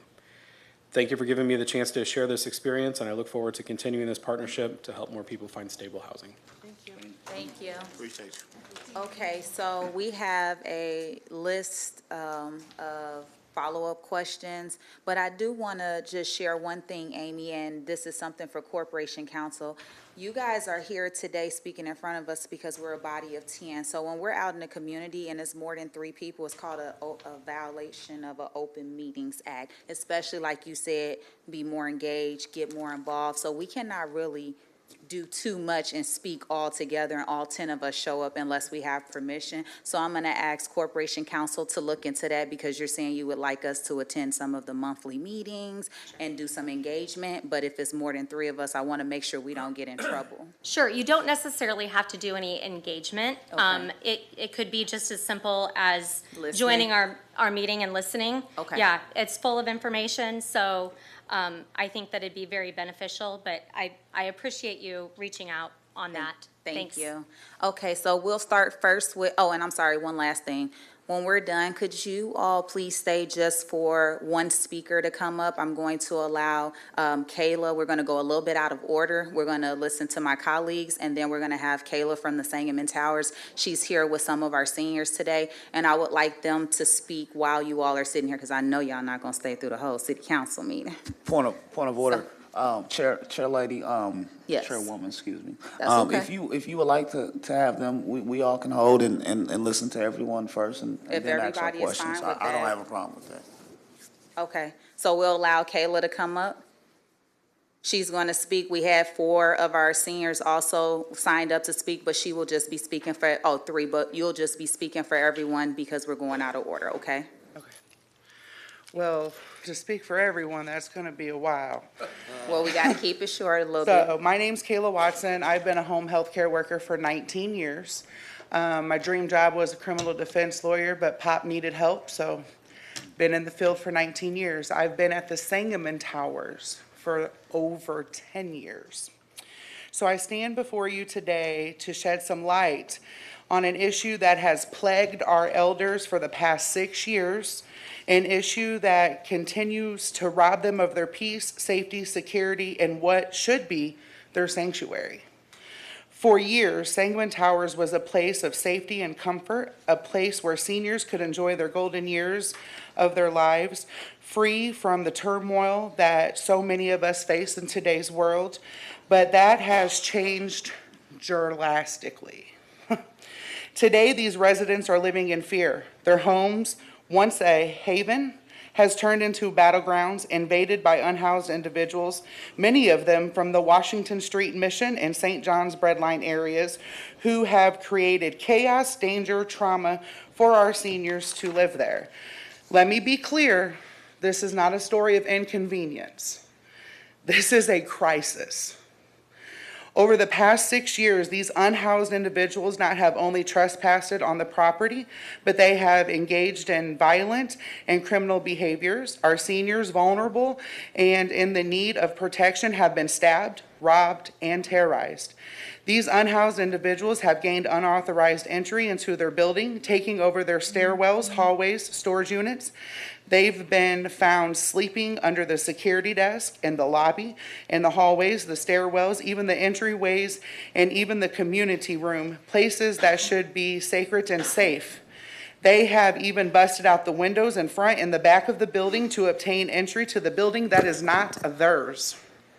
Worse still, the seniors have now been shot at. One security guard has even been targeted. His vehicle has been vandalized, tires have been slashed, windows have been busted out. So he no longer protects the seniors that live in my building that I work in. These unhoused use drugs openly on the property day and night. They leave the building inside and outside trashed. They leave their needles and their paraphernalia laying around where our seniors who have neuropathy of the feet may not feel. They just stepped on a needle. These seniors live and walk in fear every day. They've engaged in inappropriate and illegal activities, exposing themselves, having sex in open areas, and physically assaulting seniors who dare to stand up for themselves. How can anyone feel safe in their home when facing such threats? Our seniors no longer have the joy of gathering around in their shared spaces. The patio and courtyard once had 6 picnic tables, 2 grills, and outside activities, 3 tables, 3 umbrellas, and 12 chairs. They now have 2 tables and 10 chairs, and that is a daily battle for them to use that on their patio that they pay rent for. Because the unhoused come and take it. They move them over to the missions area where they have places to sit and whatever they want to do with them. They've even stolen the stuff. We used to have benches inside the entryways. They're gone. They're stolen.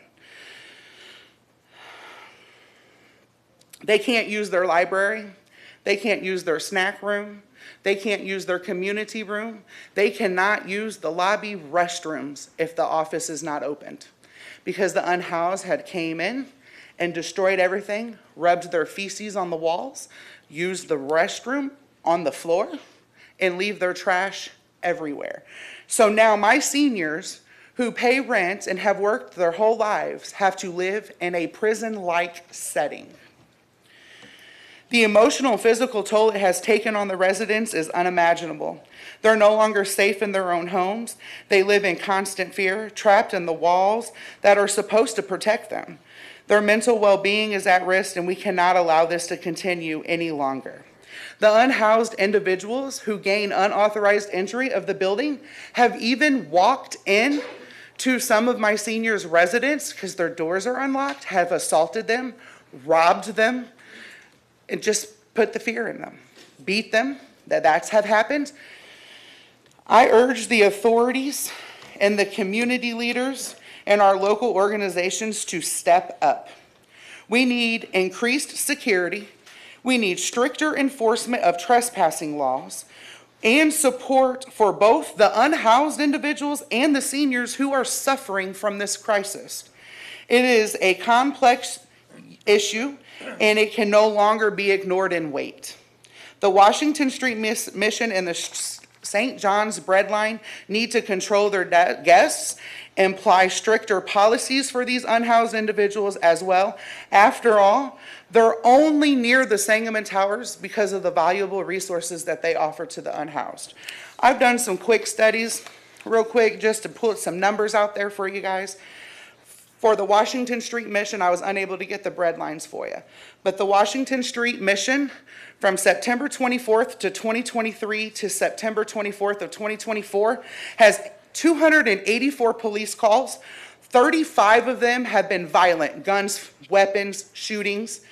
9 of them have been for drugs, 3 overdoses, and 6 drug law violations. 70 of the 284 calls were for suspicious persons, suspicious vehicles, and subjects removed. The remove of the subjects is 65 of the 70. 80 calls for violations of order protections, persons exposing themselves, disturbances, and mental subjects, but 71 of those 80 are disturbances that they're causing.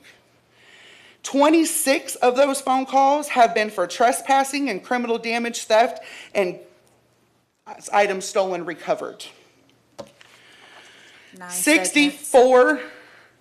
64 of them have, was just whatever. So 2020 for Sangamon Towers, 123 police calls. 2024, 203, and it's only to September. 11 of them were for shots fired for 2020 violent offenses, 20 of them for 2024. 3 drug calls in 2022 and 2024. 47 calls for 2020, 67 calls for 2024 for suspicious persons. 26 calls for violation of order protections and a person exposing themselves in disturbances of 2020, 44 of them for 2024, 2 calls for trespassing in 2020, 16 and 2024, and 34 calls in 2020 just for miscellaneouses of patrolmen following up, and 52 already just for the year of 2024. This has to stop. This needs action now. Our seniors can't wait. We need to come together, restore the safety and dignity of the Sangamon Towers and our seniors and our unhoused individuals. Thank you. Thank you, Ms. Kayla. And now we will go to my colleagues. We'll start with Alderman Rockford. Thank you, Chair. Josh, to everybody that showed up tonight to speak, greatly appreciated. Ton of knowledge tonight. It's a learning experience for us, for me. You know, and I would be more than willing to come to meetings and meet with any of you. Josh, I'll probably just reach out to you to get hold of you and get numbers and this kind of stuff. But again, I appreciate you coming. I had a lot of questions and concerns, and it enlightened me tonight. And thanks again. Thank you, Chair. Thank you, Alderman Rockford. Alderman Carlson. Thank you, Chair. Yeah, Josh, I want to thank you, for all the times we've talked over years, including, I think, when we first met, when Alderwoman Purchase and I were on Capitol Township, and you first started talking about this.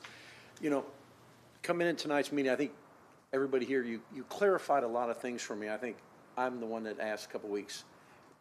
I left the last couple of meetings thinking, hey, everybody seems to be working in a silo a little bit.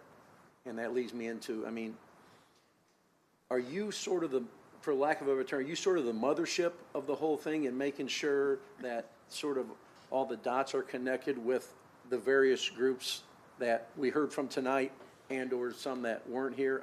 I think that's sort of the question I get on the street. And I don't know if it's frustrating. It gets frustrating because we're not sure really clear who's sort of in charge. And I've always been under the standing from our conversation, maybe I'm wrong, but you guys are sort of like the lead in the whole thing. Yeah, it's a complex social issue, and even the organization around it is complex. But at the end of the day, it's collective impact, right? So the continuum of care as a body has said, let's own this together, let's work together, and then our staff helps pull that together. So we're the energy behind all the collaborations and things that happen there. So if you tell me everybody here is not working in their own separate silo, then I trust you and believe you, and if that's the case, then obviously, I think all the information we got tonight is great, and it's all detailed. I'm just concerned that everybody is collaborating, communicating to keep everybody moving forward and on the same page to get to functional zero. Because I think, I know we're only a few years away from that possibility. Yeah. Well, I think a lot of times when folks get in an environment like that, we get defensive, right? We're not perfect. Our collaborations are not perfect. Sometimes funding necessitates collaboration. As you heard some partners say, they say, I see what we're trying to do and I want to be a part of it. So, collaboration is a tricky thing, and I'm not here to tell you that the whole system is perfect, but I'm telling you, and I think you heard several people say it, the way that these organizations are working together in this community, and I would You could go to communities around us too and see if you see collaboration at the level you see it here, and I think you'd be hard pressed to find it. Thank you, Chair. Thank you. Alderwoman Conley. Thank you, Chair. And Josh, since you're standing, I'll start with you. First of all, I want to thank everyone who came tonight to speak, all the staff who are represented here. You do a lot of work that goes unrecognized. Clearly, we've seen some of that. And you have additional challenges, and we see that and we recognize that. This is not an easy solutions. I will say where you gained a lot of respect for me tonight was coming in and talking about where you weren't strong. Not everyone wants to acknowledge. I mean, you came in here, we had more than one slide that said we were bottom of the pile. And that's not an easy admission because your work isn't easy. And so to acknowledge that and then to show us where you've come from there is to me one of the strongest positions you can take. You acknowledge the weaknesses. You talked about gaps. And we know it's not perfect. We just heard. I mean, what's going on at Sangamon Towers is very concerning. And, clearly another area where we need to have more conversations and more outreach, which is one of those gaps, our street outreach. So it's good that we have that information. And I just wanted to say I really respect the fact that you did acknowledge that there has been change. But to me, it's encouraging. This is the first time I think we've had everyone come in and speak about this level of interconnection, the collaboration, the back and forth, which is critical, because otherwise we'll miss more people. And so I really want to just thank you for that. I do have a couple of questions. And Chief, I actually have a question for you when I'm done with Josh, if you don't mind. So first of all, to my colleagues, I've signed up for this newsletter. I've been getting it for at least a year or so from the Heartland Housed. Absolutely, it's fabulous. There's a ton of information. Strongly encourage you to get it. It's a great way to stay on top of things. And you guys put out great information that way, so thank you for that. I appreciate that. Secondly, I do a lot of presentations myself in my day job. My last slide is always everyone's contact information. So if we could just get a consolidated list of contact information with agencies for everyone who participates in the continuum, I would really appreciate that. Let's see. Sorry, I'm going over, I write notes sometimes with my glasses on and sometimes off, so forgive me while I decipher my own handwriting.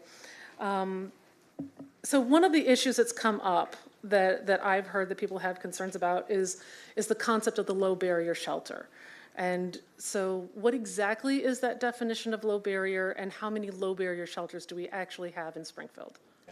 Yeah, I mean, low barrier is really, it's a spectrum, right? I mean, basically saying, as a person comes to your door, what prevents them from coming in? And the goal is to lower those barriers to every degree possible. Every transitional housing program, every shelter in our community has slightly different rules on that. They're funded in all kinds of different ways, and so they talk about that, but at the end of the day, those organizations have autonomy to talk about that, but also street outreach workers, other folks advocate. I mean, there's constant conversation about that. But the end of the day, I think Jill spoke about breathalyzing and those kinds of things, right? So that would be a barrier. Looking at criminal. That's not done at Helping Hands. Right. That did you know? Right. Okay. So Helping Hands has gone over the last several years through a series of saying, okay, how can we lower to get to where they are now. So we have access, we have resources for people, but really one of our biggest gaps is actually reaching those people on the streets where they are. Yeah, and that being said, I mean, there are some populations who cannot access that shelter because of its proximity to the juvenile detention facility and those types of things. So, that's a real challenge. So that's a concern that we need to probably look at. And when I say we, I mean us as supportive partners. Again, I believe very strongly in having our frontline social service provider services be with people who have more experience. And I have to say, that's another thing I just want to point out. The continued emphasis on lived experience and bringing people who have experienced some very low points in their lives and giving value to that as part of the input and the outreach that we provide to our unhoused community. I really strongly applaud all of you for that. It's really critical. I heard a couple of times, you meet people where they are and valuing that experience. It's not a great experience. Not all experiences are fun to gain, but if they can be used in a way that, leveraged in a way that benefits our entire community, I really very much appreciate that that is a priority. And I don't know how you got us some extra slides and then skipped the one at the very end that I was excited for you to include, which was your lived experience advisory board. Am I saying it right? Flipping through things too quickly. So, and I just, again, these are things that our community is doing, and I know we're not seeing the results that we want yet. I know we're not. I get texts almost daily about the Ballyvon apartments and people going in there and they're staying in there and they're coming out. And we've and everyone in this room up here can talk about those experiences. But to see progress and to know where you're going, especially from where you've been, is really heartening. And so thank you for the detail that went into this. Thank you for your patience, because there have been some very ugly conversations in this room. I know this is not an easy topic, and it can get very heated and very emotional, and we have some seniors right behind you, and we want you to be safe in your housing too. There's no line between who gets to be safe and who doesn't. And so you have partners here who are working for this, and I thank you for that, and of course encourage maybe some more specific detailing of where those additional needs are so that we can help with those. Absolutely. So thank you for that. And that is actually the end of my questions. And Chief, and I know you were kind of in and out of the room. I don't think I'm going to hit you with anything too unexpected. First of all, I want to thank you. You sent us the email today for the breakout and the funding that we get through SEED. And it's hundreds of thousands of dollars going to organizations that are doing this frontline work. But we heard something tonight that kind of raised my eyebrows and causes some concern for me. And that is that the consultants that the police department is working with through SEED don't participate in HMIS. And when we're talking about the need for collaboration and coordination of care and ensuring that we're getting these accurate numbers, that causes some concern for me. And so I'm wondering, and I know you're not the ones doing that. I'm wondering if you know why that's not happening, or if it's something that we could talk about later at more detail. I would recommend we talk about later in more detail. I don't have any information on HMIS as far as who has access to it and who doesn't. That's okay. Nothing that the police department controls. And I know it's not your control, and that's why I was kind of like, let's soft play this one. But I do want you to see what we've got here is a large group that has that coordination. Shannon has access to HMIS.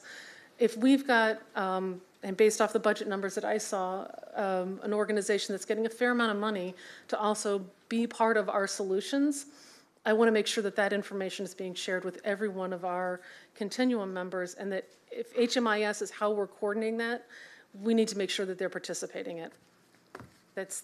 So we can talk later, and Perfect. I'm actually around a little bit next week, so maybe I'll come in and we'll have a sit down. Thank you, Chief, very much. And that's all that I can read off of my notes, Chair, so thank you. Thank you. Alderman Gregory. Yes, thank you. Real quickly, so, Mr. Sable, thank you for the meeting last week. I met with you and many of the things that you presented. You did a good job explaining in layman terms. So I would just say that, we originally got here the week before all of this blew up, so to speak. We had just awarded the Continuum $250,000. So, and what we have been trying to do is let the professionals do their work, right? And we wouldn't be here, right? And I think the key word that we talked about today was communication. Communication. We, going back to the original situation, this young lady, Ward 5, she tried to do something because she's getting hammered by her constituents who are riding down Fifth Street, and they're complaining about this issue, just like I get about certain individuals of mine. So she tried to act, right? Now, while I didn't agree with that, I understand why she tried to do that. But the communication between us as the city, I'm going to take myself out, I'm one of the 10 aldermen too, so us as the city and the continuum of care didn't happen, right? So, and we have board members on there. So we have to just be honest on how we got to this situation, right? And the number one thing was about us communicating between us as the city and you as the continuum of care and what problems we are facing from our constituents, right? We didn't deliver that very well to you to get recommendations back on what we should do.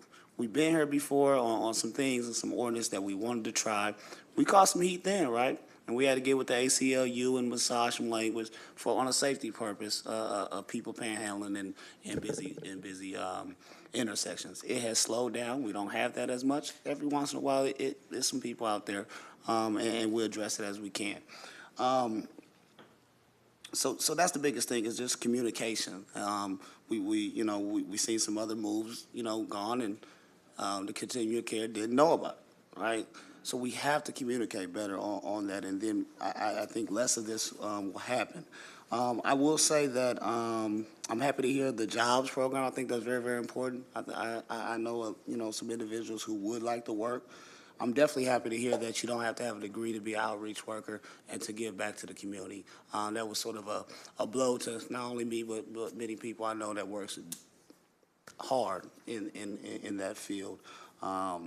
And I'm very interested, Chief, in getting with you on the SEED program and really trying to help each individual agency that works with you have more outreach workers and more people who live the experience and who can relate to people to try to get people where they need to be. I think every organization that spoke today does great work. What we are struggling with as a council from a city perspective is when we get calls about individuals who don't want to go to the services, who don't want to go into the shelter, and those problems. And I think those are a small issue, but they're a big issue because people see it. I went to Fifth and North Grand, and it's people from the community riding by, taking film, and all this craziness because they want to put it out there that we're just allowing anything to go on in our communities, and we're not. But we also understand the tough battle that not only you're going through, but as well as the people are going through. So I don't want that to get lost. The work that every organization does is great. And we're trying to focus on, like when you came up the last time when we gave you, I said, Josh, next year I want to see some outreach services. And that's no knock against you, that's just being real. And I think a lot of times we're not real on what our problems is, so we can really work on it. And if it's money from the city, and I won't call her name, but I appreciate during my stops, one lady was like, the city's awful hard on the questioning of the organizations because we only give a blimp of the money that you need. So I don't ever want to come off from my seat, Ward 2, and I don't think any of our councils, as we're coming down on you. We have caught a lot of heat over the last few weeks about this situation, and we all know that as things come, then we're going to get to looking and say, hey, well, what are we doing with our funding, and is it working, and things of that nature. And you guys have done a great job of really explaining and dispelling some of the rumors and misinformation. I wish our hot team was here. Our homeless outreach team was here.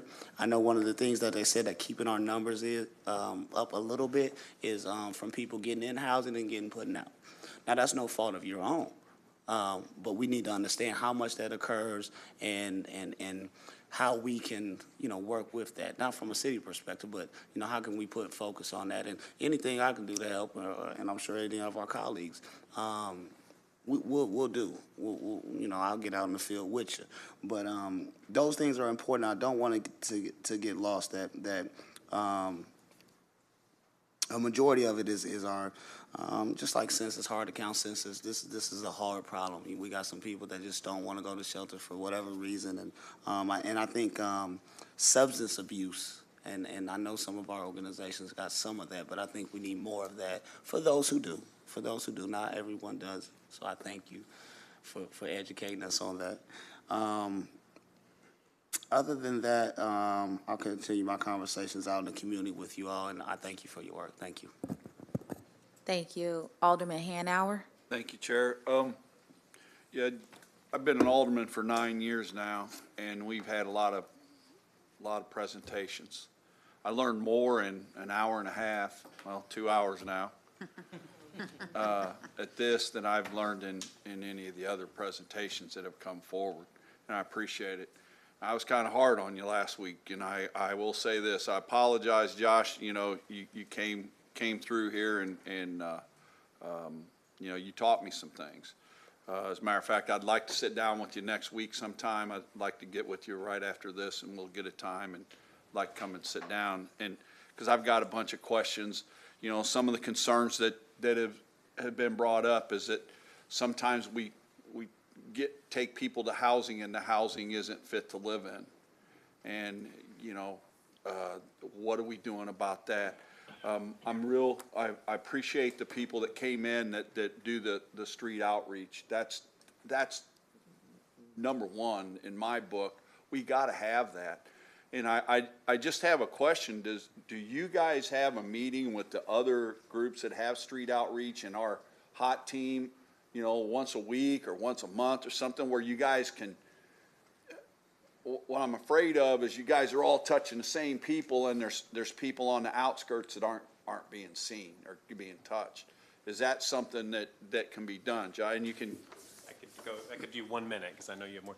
But that if you look at that slide, that outreach task group is that. Right. So they meet every 2 weeks. They're working through a by names list of folks, and that includes not everyone makes every meeting, but all those organizations are on there to say, oh, I'm working with this person. You know, this person doesn't want to work with me. Will they work with you? So all of that level of collaboration is happening there. Right. Okay. Thank you. And then I would just ask you to work with the folks at Sangamon Towers, maybe get together after this and exchange information and try to help these people out. You know, that I understand where they're coming from. You know, that's not right that the elderly folks there have to live in fear like that. And you know, and I'm sure our police have been involved in it a lot, but we've got to come up with a solution. I'm confident that you work with Josh, and the people from Washington Street, we'll get this solved, all right?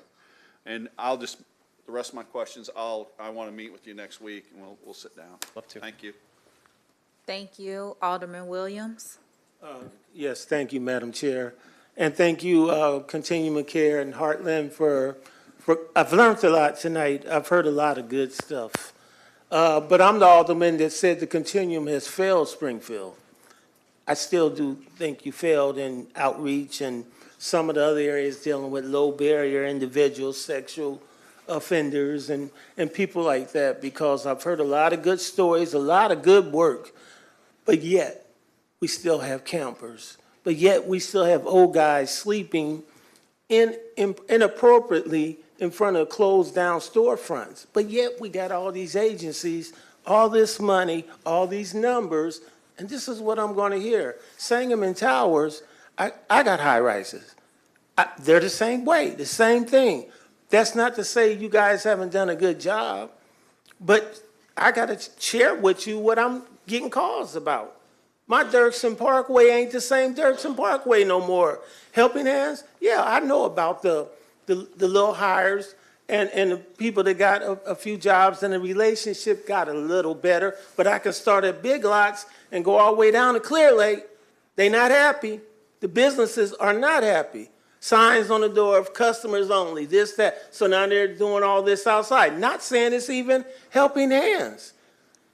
The population of what we are calling homeless is so complex and so much of a variety that, like I was sharing with you, Josh, in the meeting, my couples that rent by the hour at all these motels up and down on North Dirksen, they're not homeless every day, but they have these moments when they ain't getting work and the money ain't there, the check ain't there, so they are begging all the parking lots from Stevenson to Clear Lake, trying to get money to rent for the hour.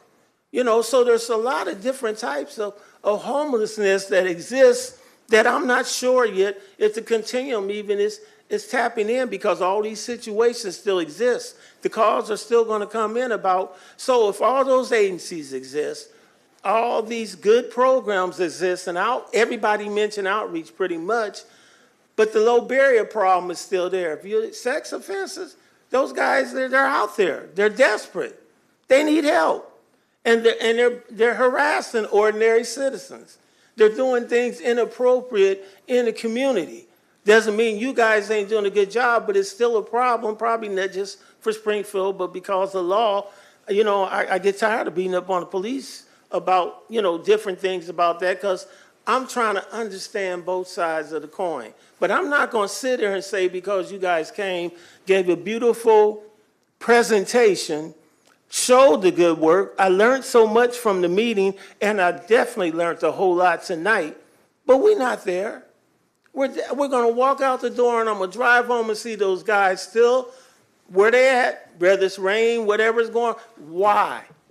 All this help, all these agencies, we still got campers. We can go to North Grand right now. They still, why? So something still ain't coming together.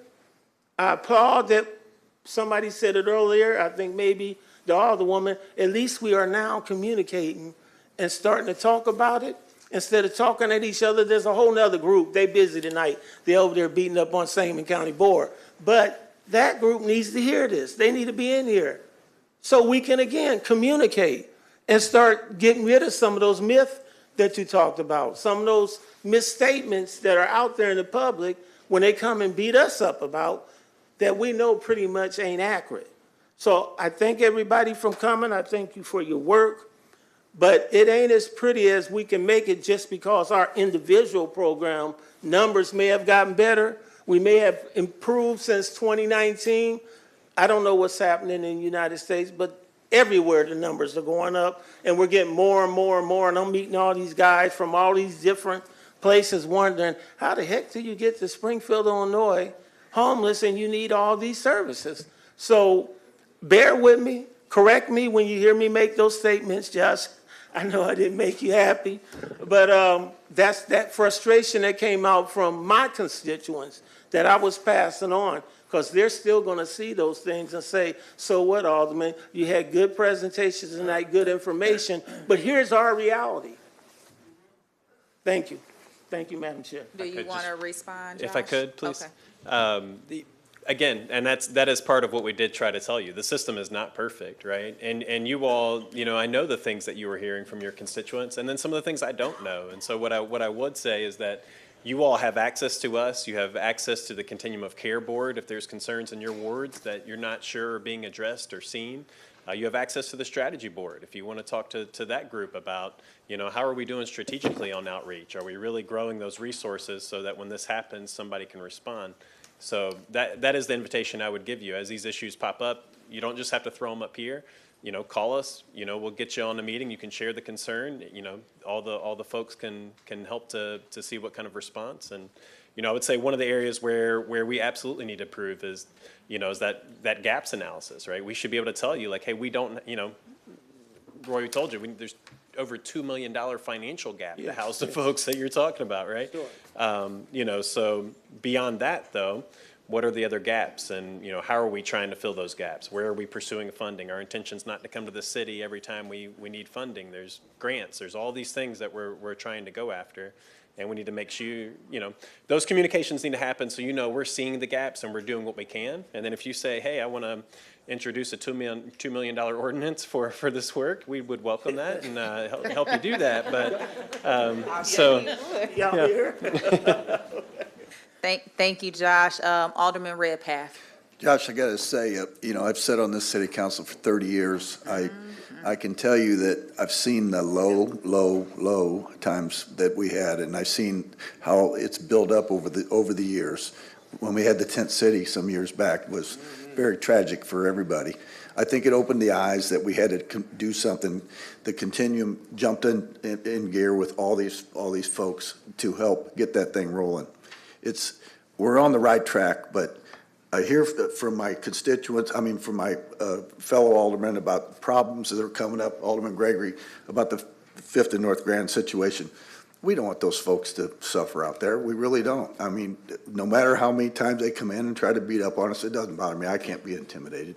The bottom line is that we want to find a solution, and we want to help you find a solution and try to help everybody do that. Alderman Hanauer and I had about a half-hour long, tough conversation with the county board chairman last night, and he and I are both going to sit down and talk to you next week. We want to talk about how we can help and how we can move things along, because we really want people to be safe. We want them to be secure. We want them to have housing. The one thing I want to say is the folks back here in the maroon shirts, and I don't know if you all got the same shirts on, but God love you. God love you. I mean, it hits me there. So. Thank you, Alderman Redpath, and I would like to wrap up with saying thank you all each for coming out together to present to us. And I think this is something we've been wanting to see for a while. I think Alderwoman Conley called it out. Since she's been up here, this is the first time we've seen all of you all together coming to speak to us and break down what each of your agencies do and then how it comes together too. Excuse me, sir, I'm talking as chair and you would have to wait till the end of the meeting. I would like to continue with, if we can get something like this more than once a year, this would be so helpful. I think even since I've been here, and this is my 4th year now, that I've never heard so much that I heard today. I want to go back to Ms. Jill. I definitely agree with you when you say we need more landlords. I'm going to talk about the NIMBY, the Not in My Backyard. I was one of the alderwomen who had pushed for a project that's coming that you all are going to be stepping in and helping with, where Sportsman Lounge is. So now we can say that's also going to be increased. But guess what? That neighborhood did not want that at all. My colleagues supported me in pushing for that so that we could create more housing. And these are for individuals that's transitioning from being homeless and wanting to sustain life on their own, but still need a little bit of help. So we need to be able to go out to the neighborhoods and talk at the neighborhood associations. And I don't know if that's the whole entire group or if that's just you that would come and express and explain how the program works and how there's accountability in there. But I think that would help. And then lastly, we just had a big meeting with majority of Sangamon Tower seniors. I started to cry. I care about my seniors. I have 5 high-rises in Ward 5. And Sangamon Towers and near North is taking they're having a real hard time right now. And I don't even want to get emotional when you have women telling me that they're being abused because they're people coming from the bread line. So when those services are done, there's some type of gap going on right now. When the services are done, they don't have anywhere to go. And when we do our farmers market, multiple activities that I'm doing over there, we have to ask the police to come in and help so that the seniors can come down and actually enjoy it outside. When we have some of our unhoused individuals snatching chairs away from them, we can't expect them to be fighting back and forth. So something's going on right now, and I would ask that I'm more than happy to facilitate like we did with SEIU and our seniors to have Washington Mission and Josh Sable with Heartland Continuum of Care to do a meeting together. So please let me know how I can help with facilitating that, and I think that would be really, really helpful and would get things started. That's why we went out of order tonight, so that you guys could hear, because like you said, Josh, you don't hear this stuff. You don't hear what's going on with the community. Lincoln Park was here last week to speak because they have talked about this for over 2 years now with Fifth and North Grand. And I'm sorry that I may have came off aggressively when I asked you before approving the $250,000. What are you all doing about Fifth and North Grand? Because I don't know how often you all go out there every day or every week. I only get what Officer Newman and Shannon is sharing with me, because guess what? That's the first call that I'm making when the constituents are sending me an email, text message, or a video. So this is a lot. And I think this is what started a lot of this conversation. And that's why you all are here today too, because I heard almost every agency make a correction that they heard from last week. So trying to figure out how we can get everybody in one room and we can talk about this and find the solutions. I mean, we're getting hammered on social media. If you can provide some of this information, our communications director is in the back of the room, Director Haley, so that she can put some of this out there. I know you all are starting to share that on social media, what you all do too, but let's get more collaborative with also the city as well to help get the information out for you all. I thank you all for coming tonight. It is now 7:37 and we need to start the city business too. Thank you. Thank you. Thank you.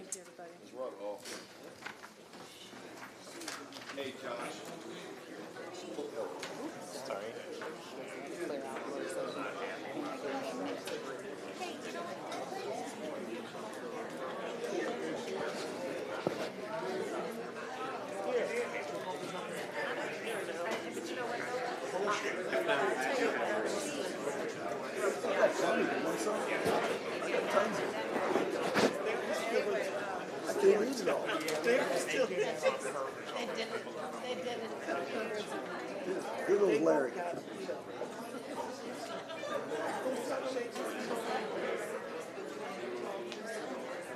What are you doing? Hi, sir. Okay, you got enough, okay, try it. Good to see you, take care of yourself. Okay. I wanted to tell you something. All right. Are we on break? Oh, let's go. Are we on a break? Oh, 2 seconds. Chair, Chair? Can we have some order so we can hear and continue the meeting? Next, we will have ordinances tabled or remaining in committee. Mr. Clerk, could you please read those ordinances? 2024-178, 2024-239, 2024-333. I'm sorry. Okay, thank you. Are Can- there any of them that need to be brought up? Oh, yeah. Are there any ordinances that need to be brought out, or should we continue? Okay. Oh, yeah. Ordinances for consideration, committee consideration. CWLP 2024-399, an ordinance authorizing the purchase of a Ford 250 pickup truck from Morrow Brothers Ford Incorporated from state contract in an amount not to exceed $57,989 for the Office of Public Utilities. Move for consent. Is there any discussion? All those in favor? Aye.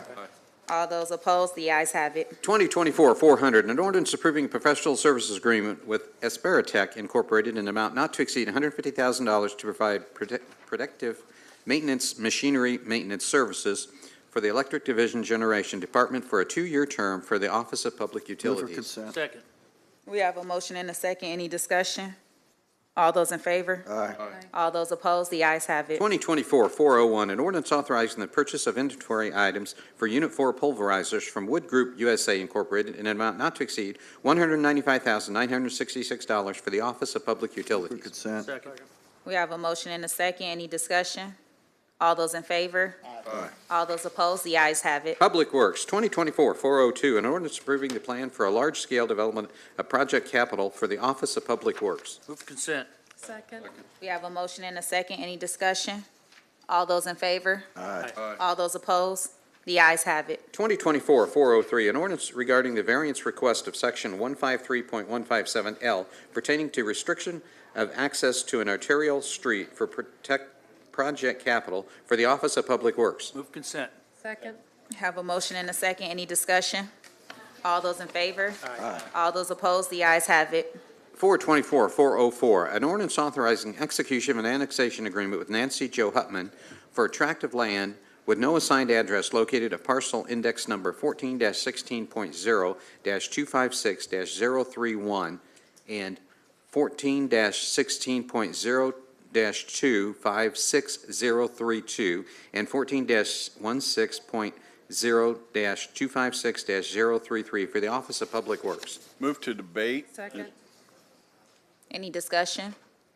All those in favor? Aye. All those opposed? The ayes have it. 2024-405, an ordinance annexing certain described real property with no assigned address located at parcel 14-16.0-256-031 and 14-16.0-256-032 and 14-16.0-256-033 and owned by Nancy Jo Hutman. Move to debate. Second. Any discussion? All those in favor? Aye. All those opposed? The ayes have it. 2024-406, an ordinance accepting the low bid and authorizing the execution of contract number PW 25-32 with Paul Street Tree Farms, LLC, to furnish 150 tree plantings in an amount of $65,700 for the Office of Public Works. Move to consent. Second. We have a motion and a second, and we also have discussion. Alderman Redpath.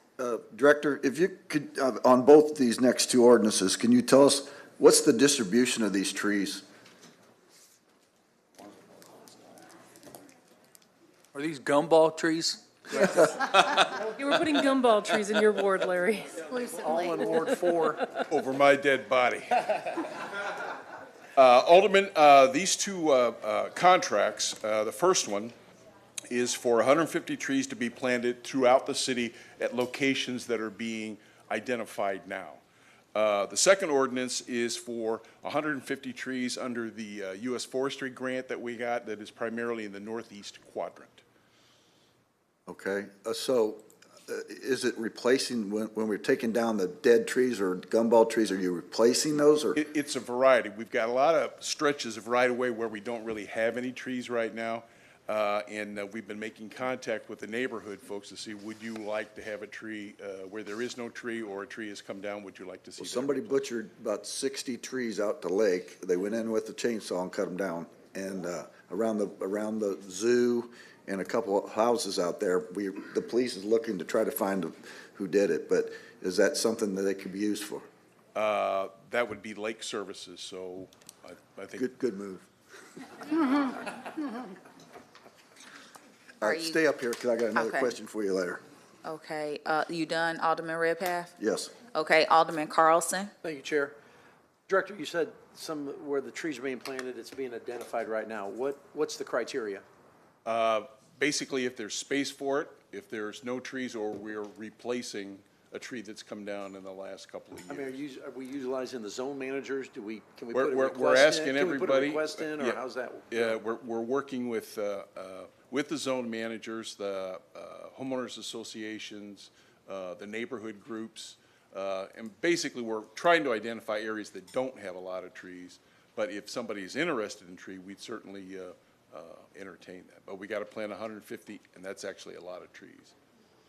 Thank you, Chair. Northeast. Thank you. Alderwoman Conley. Thank you, Chair. Director, just real quickly, I just want to point out, my first couple of years on council, I spent a lot of time reporting ash trees that were dying or dead. So, so just to kind of hop on, we should get these possible addresses to you, to our zone managers. If we have constituents who are interested, should they contact us and then we go through you, or can we just? You could send it to the zone manager, or you could send it straight to me. Okay, thank you. I appreciate that. It's exciting to see the replanting. I'm sorry that Alderman Rockford's not getting all the sweet gums that he wanted, but. No. Send them out west. Ralph will take them. And I will say, so when in one of my meetings with the arborist, I understand it's a mix of trees. Yes. And do you have, for people who are interested in getting a tree, do you have recommendations for people who have power lines over them? Are there kind of limitations on what you're doing with that, or, you know, like? Well, we're staying away from maples. We have way too many. We're also staying away from oaks, but we have a wide variety. A lot of them are flowering trees as well. Thank you. So, but just I'm saying, like, if I have a resident who has power lines, if they want to have a tree, there's going to be a conversation about. They should let us know that, yeah. Okay. Want to make sure that's included. Thank you very much. Thank you, Chair. Thank you. Director Fuchs, with a few of the questions, can you just send something out in general to us, who to send people to? I know you said. Sure, we'll be glad to do that. Yeah, just in how the process works, so when we get calls, we'll be able to send them off to you too. There is no further discussion. All those in favor? Aye. All those opposed? The ayes have it. 2024-407, an ordinance accepting the low bid and authorizing the execution of contract number PW 25-33 with Paltry Farms, LLC, to furnish 150 tree plantings to be planted as part of an American Forest Grant Program in the amount of $65,700 for the Office of Public Works. Move for consent. Second. We have a motion and a second. There's no discussion. All those in favor? Aye. All those opposed? The ayes have it. 2024-408, an ordinance amending ordinance number 328-09-24 to award both Traffic Control Corporation and Traffic Control Products as the lowest bidders for the contract number PW 25-05-15 for video imaging vehicle tracking and detection systems in an amount not to exceed $206,250 for the Office of Public Works. Move for consent. Second. We have a motion and a second, and we do have discussion. Alderman Redpath. Could you just explain this program? This is upgrading the video image, the cameras that basically recognize the approach of a vehicle. And it triggers the signal control. So it's all, what are you, on specific intersections, or what's? We're replacing them where we have them, and then there are a lot of new intersections that will be getting upgrades. We always get requests to, do we have a camera at those intersections? Are those cameras for traffic observation, and are they?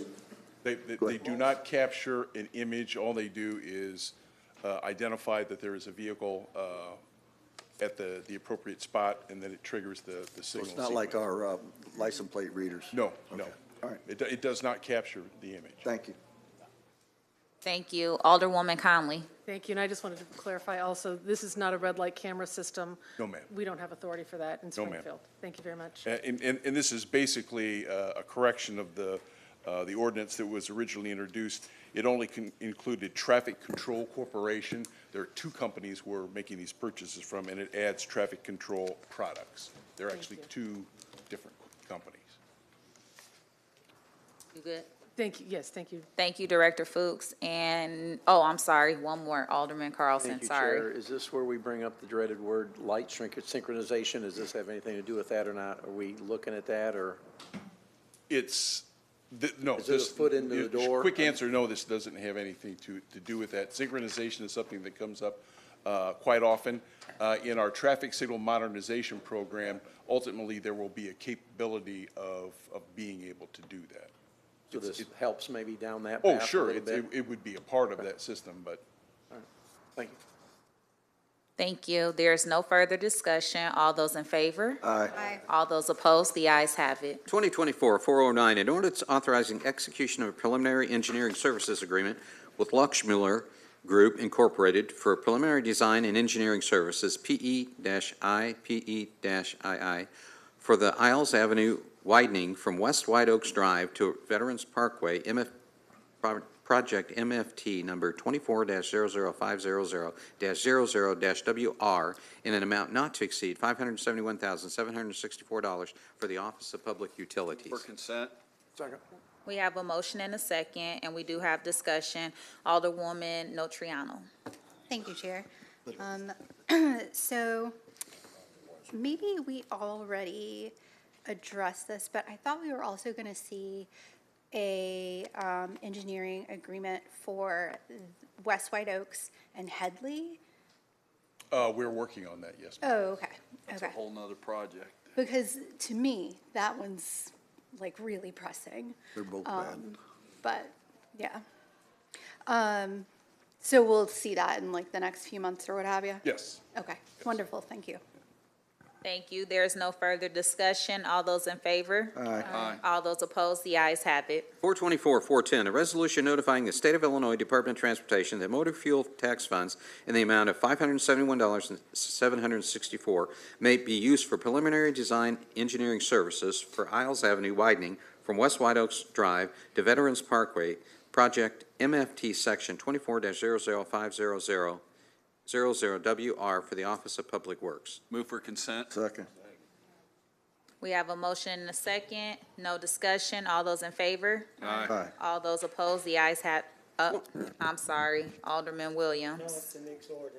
Oh, you clicked it too fast. 2024-411, an ordinance accepting the lowest responsible bid and authorizing the execution of contract number PW 25-08-25 with S. Schaefer Excavating Incorporated to furnish abatement and demolition of 35 court-ordered demolitions within the city of Springfield in an amount not to exceed $692,450 for the Office of Public Works. Motion for consent. Second. We have a motion and a second. We also have discussion. Alderman Williams. Director? Yes, sir. I don't know, I sent you a list of properties Yes. pertaining to demolition. Did we get answers on those I would. at all, or those addresses? And while she's coming, I will say this, so I am so happy about this, because I really wish it would have happened before Springfield, before Wednesday, last Saturday, because a lot of those houses are coming down in the Pillsbury area from 2021, when I first got on the council. I'm still just trying to understand this long process, so I'm hoping you can answer what I'm inquiring about as far as the houses. I'm happy to. I Sure. came just for you, Alderman. Oh, did you? Oh, I appreciate, well, the mayor give you a bonus. Thank you. I'm happy to answer all of these questions. Do you have a preference as to whether you want me to go through Just that list go- first, yeah. or, okay? Yeah, please. Sure. The first one is the 4,004 Maria, actually. Yes, That one is on this list of 35. Great, I'm glad to hear that. 2001 East South Grand Avenue, we just recently acquired from the county tax sale. That will be coming on the next set. Great news, okay. 2033 East South Grand, that's the address for that one. We do not have a court order on this one yet. They have a court date coming up on November 6th. Did they have a court date like a Friday ago? No, they did not. Originally, we were working with them toward repair. We had an agreement to repair. Okay. That agreement was broken, and that is why we are now taking them to court on November 6th, and that will be their first court date. Thank you. The 2235 East Cook, we're gonna have to follow up with you on that one, because that's not an address that's actually showing as a valid address. Okay. So we'll work with you on Mitch will that. know what I'm talking about. Okay, yeah, he's on 2030. vacation this week, so we will get with Mitch when he returns. Oh, okay. 1105 North 14th. So this one, we're gonna have to send an inspector back out on. It's not currently written up as a demolition, but it is an occupancy prohibited building where the owner is deceased. So the last time we were out there was in 2022, so it's time for us to go back out there again. The very last one, 1101 North 14th. I'm actually a bit surprised by this one, and we'll have to follow up as well, because they did a rehab and received a certificate of occupancy in January of '23. So I'm not quite sure what's going on Well, there. I think it's just squatters, but I'll let the inspectors tell you. Absolutely. Okay. And then with respect to kind of this delayed process, I'm happy to answer that too. So when I started with the city of Springfield in December of 2019, almost 5 years ago now, we had a very significant backlog of demolitions that had been sitting on the list for 5-6 years, and it really bothered me. So, and then we, of course, had COVID, and we all know what that did to the entire world. So there was a big push at the end of 2021, early 2022, for me to file hundreds of cases and get that list cleaned up. So currently, we have a whopping 86 outstanding court orders for demolition. So this 35 is the first in what will end up being a series of 3. Okay. As many of you know, Mitchell Flynn is currently the housing division manager, and prior to that, it was Daryl Harris. When Daryl departed in 2023, his position went vacant for probably 6 to 9 months, if I had to guess. I'm not sure if you know.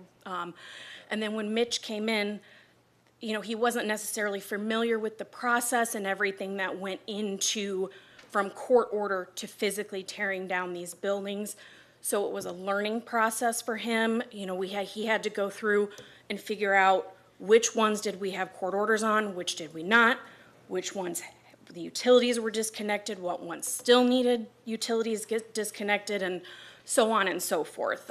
So it's been a process to get to this point, but now that he's done it once, we are very confident that going forward, we won't have to wait this long between court orders and when we actually tear them down. I appreciate it. Just verify me one more time on that 20, on South Grand, the opposite end of 2001. 1,000 block.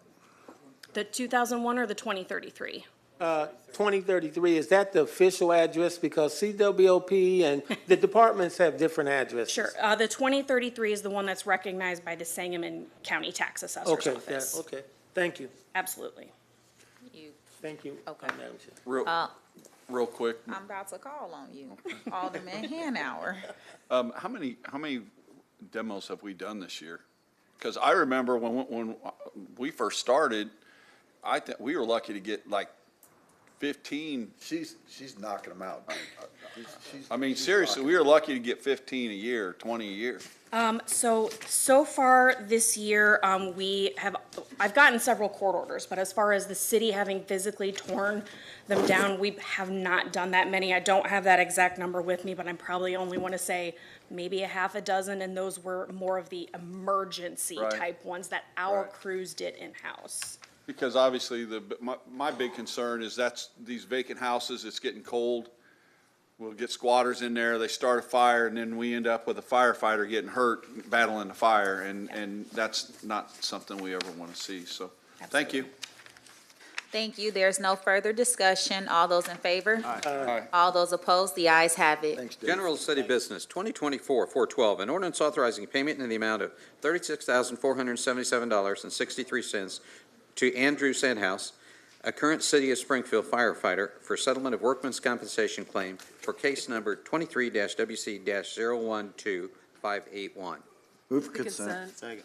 We have a motion and a second. Is there any discussion? All those in favor? Aye. All those opposed? The ayes have it. 2024-413, an ordinance amending Ordinance 450-10-17 and 313-08-18 to expand the first responder and U.S. veteran home purchase and new construction grant program utilizing tax increment finance funds in an amount not to exceed $250,000.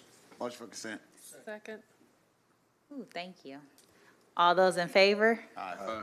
All those opposed? The ayes have it. Chair? Yes. I was just wondering if one of the sponsors would like to share what this ordinance does? Of course. Would you like to speak on it? Sure. Okay, Alderman Gregory. So this is an existing program that has been in ordinance for some time, even before me. So what we did is took a look at this ordinance for several reasons. We have, in my particular ward, nursing field is a field that we see a large increase of young ladies and young women going into. We wish there were more young men, but we want to make that push. But we, and as far as Far East, I shared the Far East TIF with Alderman Williams, and also this bounces over to the Enos Park area as well, and we all have TIFs. And what the goal of this is to keep those well-paying jobs in the community as such, as where those TIFs lie. And so this gives an incentive to help them buy a home. Buy or rehab a home, yes, ma'am. Wonderful. Now, Alderwoman Conley too. So I have Dr. Naveed. He's doing a $4 million project of development on Walnut for nursing students, and thought that it would be great. And also with Illinois State Nursing Program coming here, that pipeline is running very smoothly and at capacity. And we want to try to have them to stay in the neighborhood and purchase homes too, so that they could walk back and forth to work at either one of the hospitals. So we thought this would be great to bring forward. So I thank y'all for the support. Thank you very much. All those in favor? Aye. All those opposed? The ayes have it. 2024-414, an ordinance authorizing payment of $206,130 to Arthur J. Gallagher Risk Management Services Incorporated for renewal of the annual premium for coverage of certain commercial properties for the Office of Budget and Management. Move for consent. Second. We have a motion and a second. Alderman Gregory, are you still up for discussion? No, I Okay. didn't take it down. No I'm sorry. discussion. All those in favor? Aye. All those opposed? The ayes have it. 2024-415, an ordinance authorizing execution of redevelopment agreement with Springfield Art Association for the financial assistance for the property located at 101 through 105 North Fifth Street, utilizing Central Area Tax Increment Finance Funds in an amount of $8,241 for the Office of Planning and Economic Development. Motion for consent. Second. We have a motion and a consent. All those in favor? Aye. All those opposed? The ayes have it. 2024-416, an ordinance authorizing execution of professional services agreement with Downtown Springfield Incorporated to provide economic growth within the downtown district of the City of Springfield in an amount not to exceed $50,000 for the Office of Planning and Economic Development. Motion for consent. Second.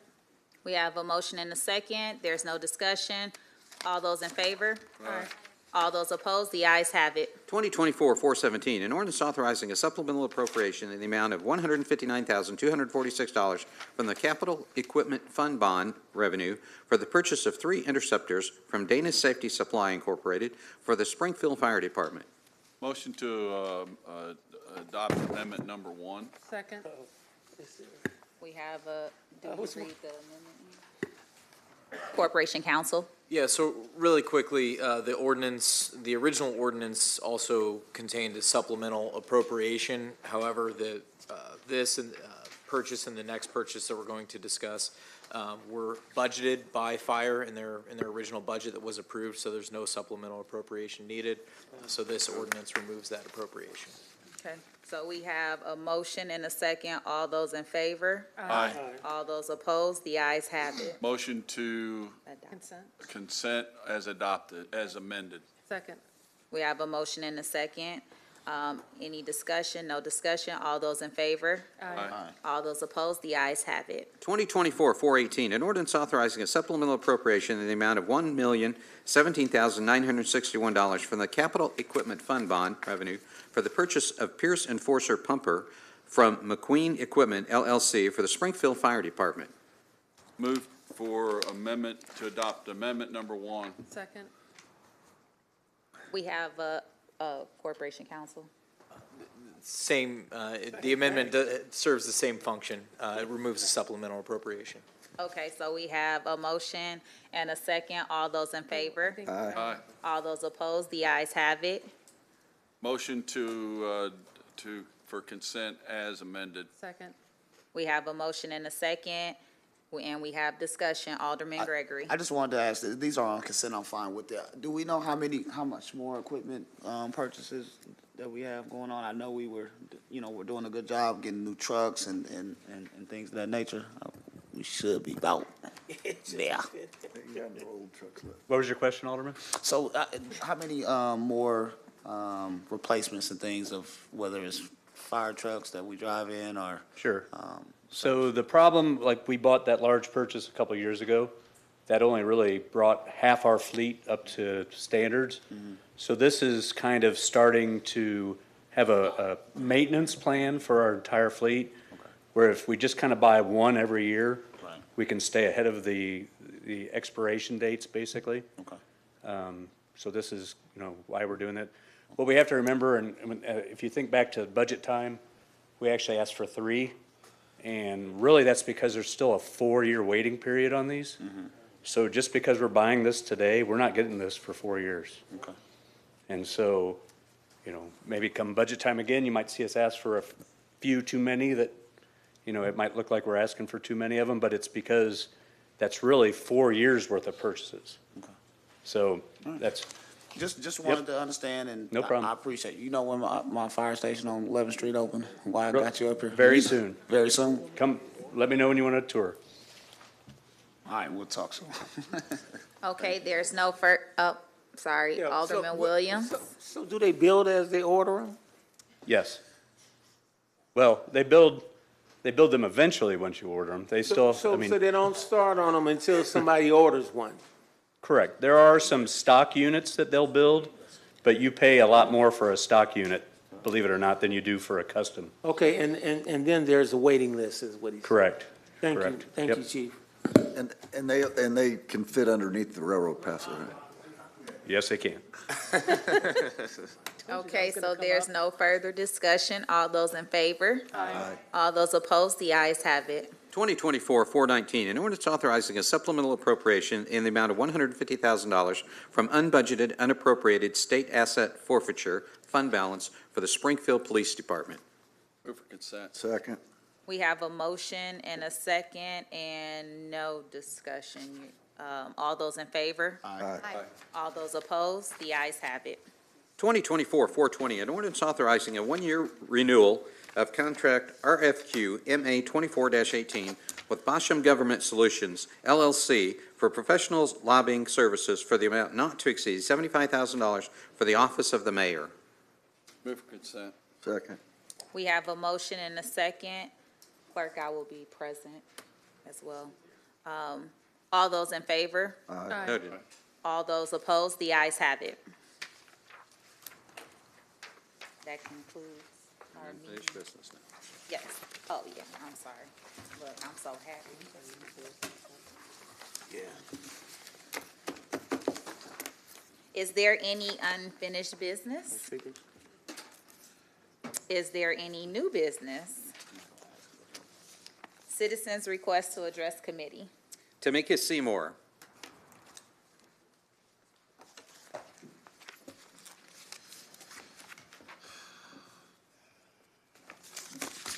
Hello, I live in Ward 3. I'm here to answer questions that was said last week. And I was trying to come up here and talk to them while they was up here. You know what I'm saying? They answer questions. But after they had their little interview, they ran out. Keisha asked last week about sex offenders. Years ago, when the old adamant old mayor, Bush was the chair,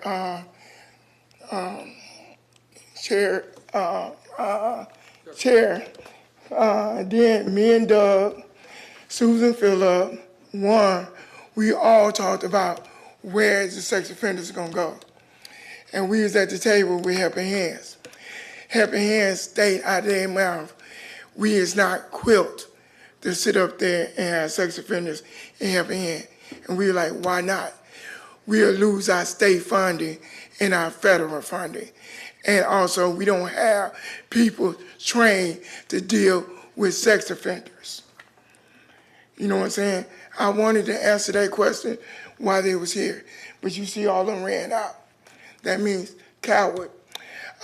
Second, they do have 4 counties that do accept sex offenders, and they do house them.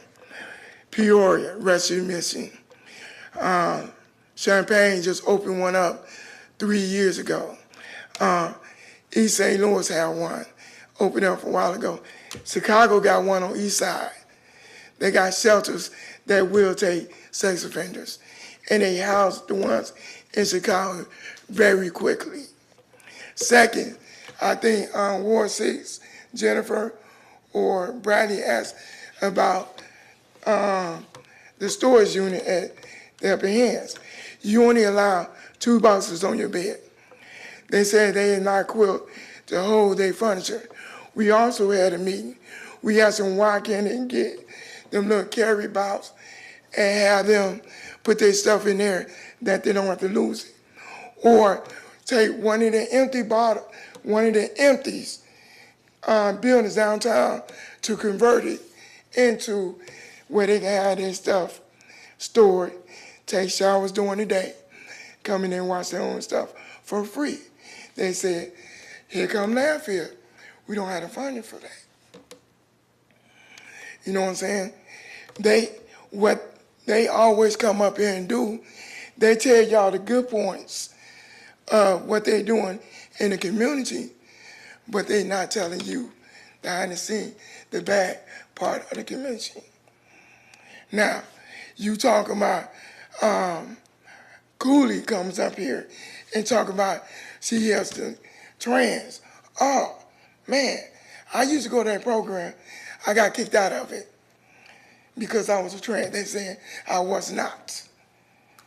You know what I'm saying? I went and tried to call her. She refused to call, take my phone calls. I go talk to her workers.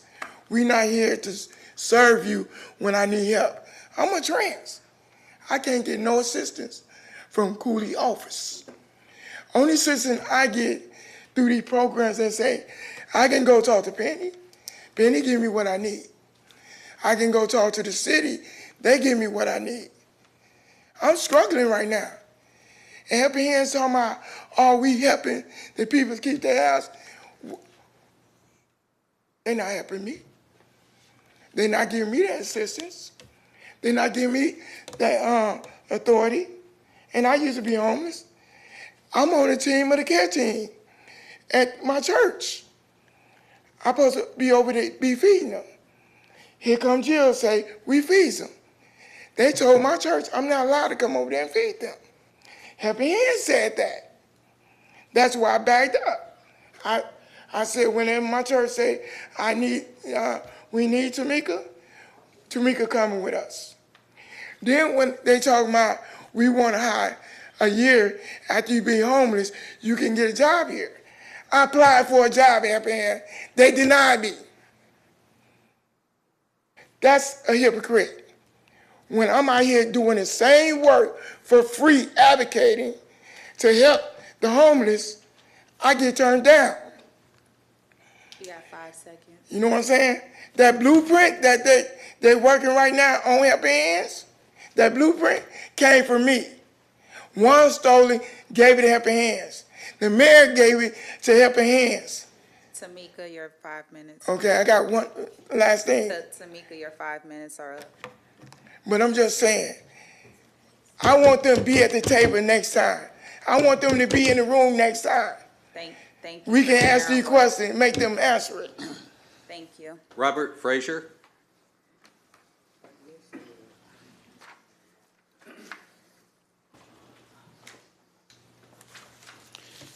Thank you.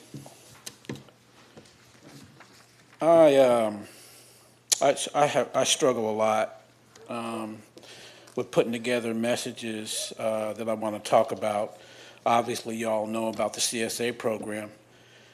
But first thing I want to do is show respect to everybody here, with all the regardless of what your position is, mayor, elected officials, business, non-for-profits, and fellow citizens.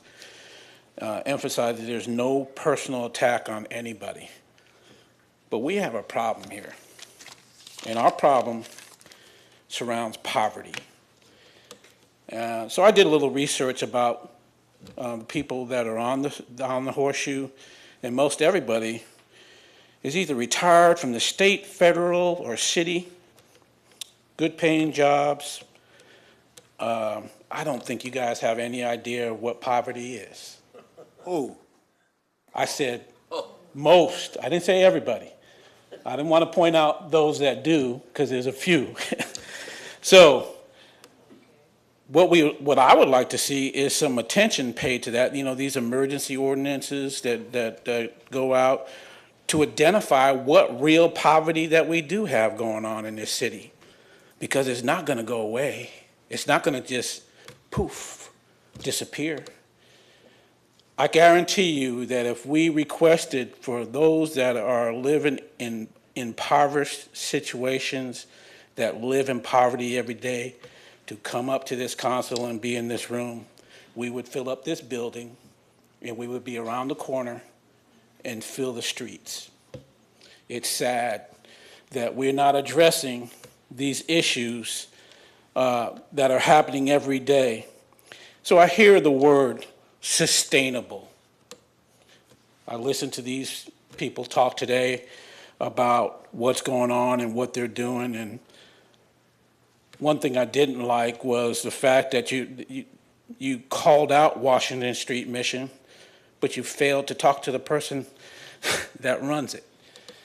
We are creating a situation where we have more red tape than we need. We don't need to go through the continuum of care to deal directly with the Washington Street Mission and their issues. Sustainable. Is poverty sustainable? I'll ask it again. Is poverty sustainable? No, it's not. These people that deal with poverty every day and live, what is poverty, right? A person or a community that lacks financial resources and essentials for a minimum standard of living. Doesn't necessarily include housing, but it definitely includes the day-to-day, but food, clean clothes,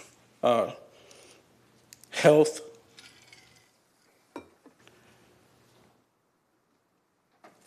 What are we doing about poverty? We have lack of access to basic services. I don't know, but I go to some of these agencies and I have to knock on the door for them to unlock it. We're servicing the public and we're afraid to even deal with them. It's a shame that we operate in fear of people that we're supposed to serve and work together with. Employment opportunities are abysmal. You can talk to any employer anywhere around this city, they're looking for people. We need to be preparing people to be able to hold down jobs. We don't do enough of that. People get disqualified from jobs just because of the way they fill out applications, and there's no organization that I know of or hear of that is spending a lot of time on working with the community about how to fill out an application and how to complete a job and how to stay on the job consistently. I know there's a lot. I'm gonna be able to finish because my time is running out. But CSA is an organization that helps people with their basic need of laundry. And we continue to do that on an everyday basis. And to end with, what can we do? Where does it start? It starts here and now. It starts with the city as a facilitator, and the opportunity for change is real. CSA is a vehicle to provide solutions for the community, and that's what we're doing every day, and I just appreciate your time. Thank you. Thank you, Mr. Frazier. Can you stay up here for 1 second? Alderman Williams. Thank you, Madam Chair. So when they was presenting, you did cross my mind in the CSA. Yeah. And I was wondering, is there any way you could offer your laundry program or services to those agencies that make up the continuum of care? Since they are housing a lot of these individuals, there would have to be a need for, I mean, maybe they have a laundry facility, I don't know, but have you ever had a conversation or tried to talk to these individual agencies to offer this service, to maybe contract with them or do something like that to provide your laundry service to them? All of these people I know personally. I spend a lot of time in and around these people at different meetings all the time. We exchange pleasantries, how's things going. They know exactly what we do. They just choose not to support it.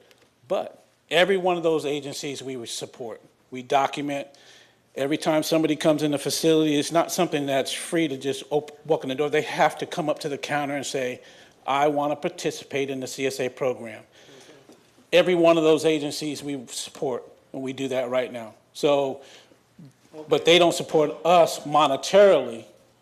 They know about the program, they utilize the program, they encourage their people to use the program because it's available to them. Well, have you ever talked to the lead agency? Well, I talked, like I said, I mean, have you ever?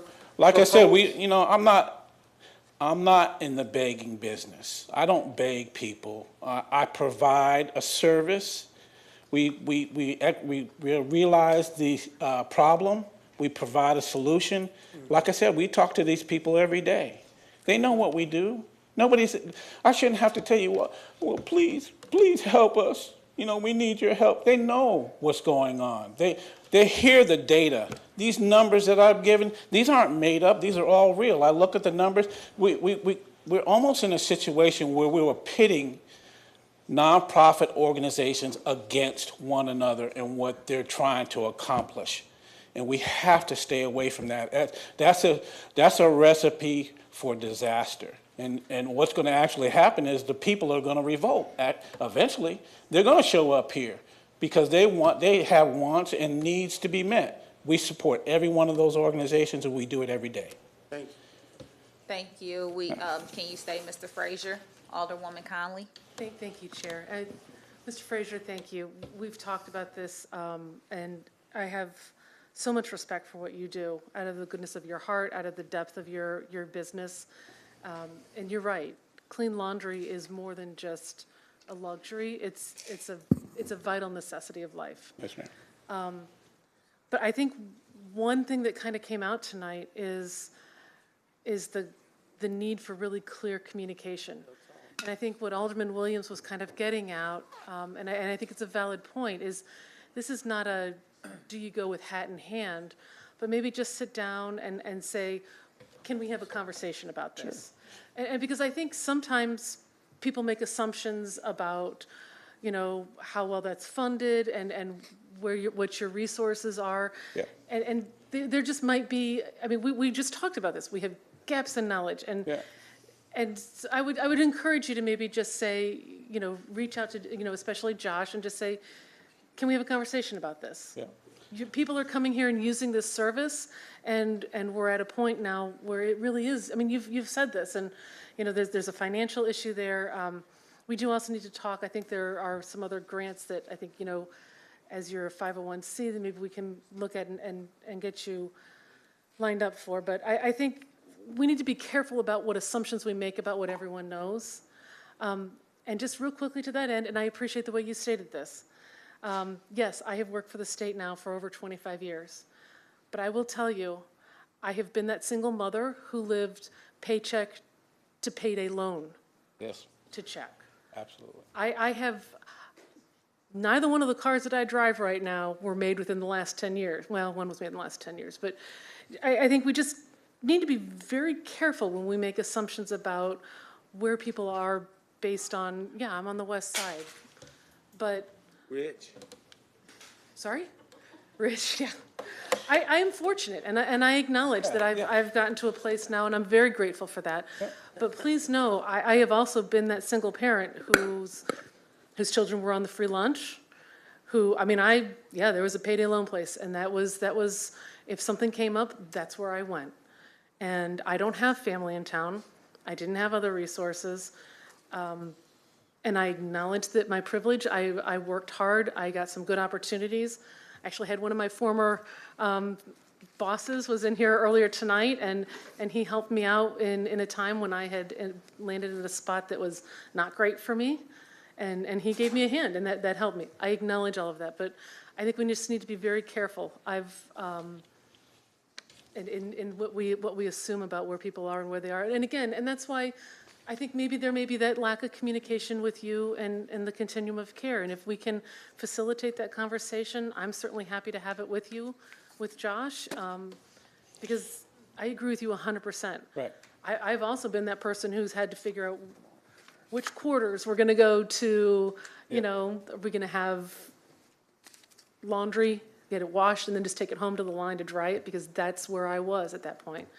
And it's not something you can go without. And so what you do is a critical support for our community, and we need to make sure that continues. And like I said, I'm more than willing to make myself available to help facilitate those conversations if that would work for you, sir. Oh, absolutely, any kind of support, and I appreciate you from your perspective of talking about where you've been and throughout the track. But once again, the reality of getting financial support from the continuum of care is none. They just showed you a report where they're $2 million in the red. For housing. So for housing. So they're not set up. It's one of these things. One of the things about grants and funding for laundry is it doesn't fit in the box. So when people are looking at giving assistance, they make it so difficult to include something that's so basic as laundry. It just falls through the cracks because it's not mentioned specifically by saying laundry. But I get it. Once again, Josh and I are friends. I mean, Josh and I, we see each other. Hey, how's it going? Everything. He knows exactly what we're doing. They don't have the support. They don't have the funding to fund anything except what they're doing. Just to be perfectly honest with you, it's not like they don't know, and most of these agencies don't know. They do know, but they can't find a way to support. Well, and I think maybe if we need to have kind of more of that conversation, because again, having lived also and having to deal with state and federal grant processes, those requirements for what's funded can change. Yes, and it can change on how you write what your grant request is. Right. So, again, maybe it's just a more blunt conversation that needs to be had. Thank you. Thank you, sir. Thank you. Appreciate everything you do. Thanks, Mr. Fraser. Thank you. Alice Ramey. You're gone. Gone. Danny Gilmore.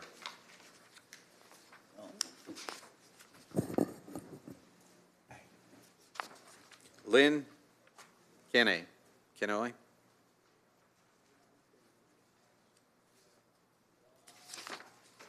Dennis Pittenger.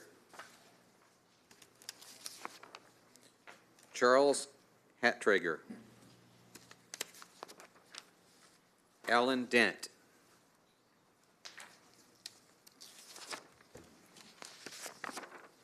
Rosanna Pulido.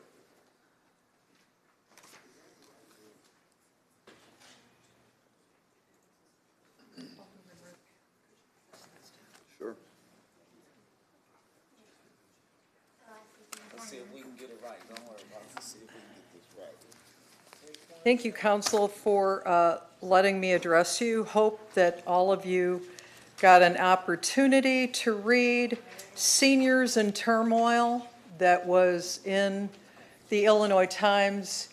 I'm just going to read what I wrote. Seniors at Meadowview Landing and Meadowview Place have been subjected to financial abuse and harassments, bullying and intimidation from Highland Vista Group management and their lawyers. The hostile environment has become intolerable. I've been to the Springfield City Council at least 3 times since February 2024 and asked the council to take note of this out-of-state landlord and the havoc they've played in the lives of about 100 seniors. I asked my alderman to let us know what agreement settlement came from the lawyers to the Highland Vista Group and CWLP. I have a copy of the email. Since we are on limited incomes, it will have an impact. The landlord was also violating Springfield's position on third-party billing as it related to CWLP. To my surprise, I never got an answer. So I did the next right thing. I FOIA'd the records, only to find the lawyer for Highland Vista Group asked CWLP to keep it all quiet and not to include the information in the emails, not to make them public. Highland Vista Group lawyer Randy Passwater said in the letter to CWLP that his persons, I'm sorry, let me start over.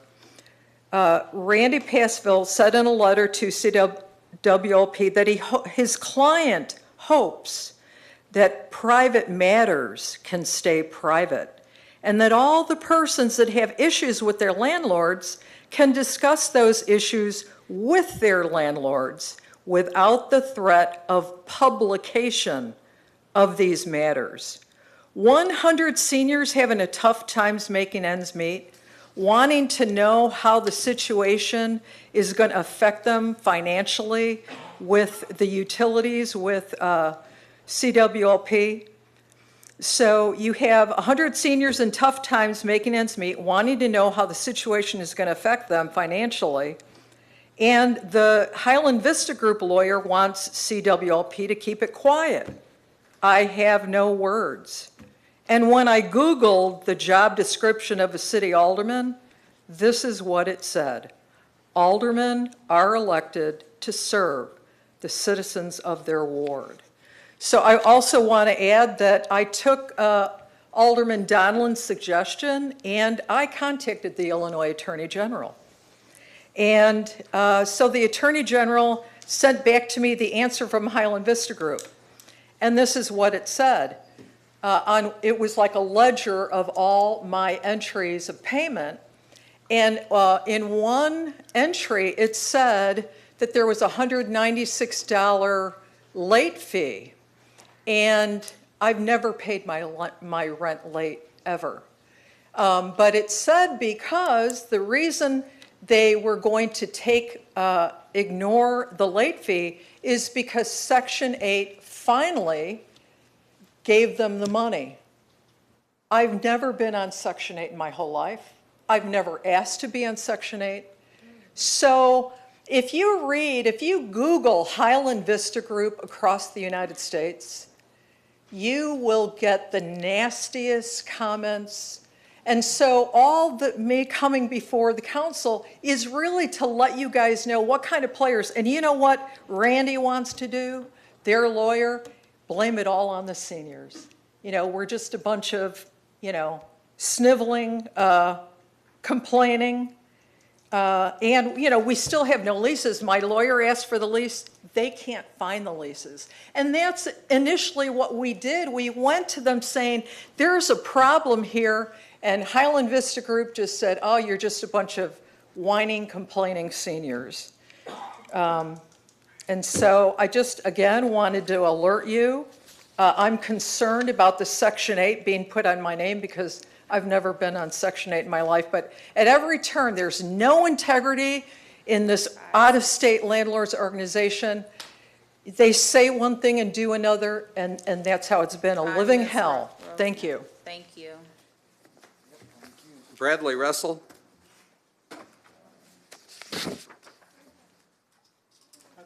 Maribel Cruz Hine.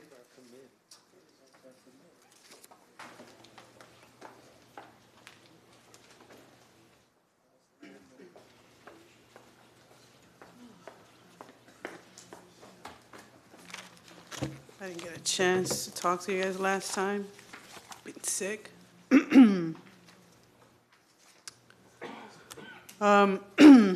I would like to start with a moment of silence for Hind Rajab, Meadow Halimi, Marcellus Khalifa Williams, Emma Schaefer, Sonia Massey, and all the martyrs in Palestine, for we are intertwined.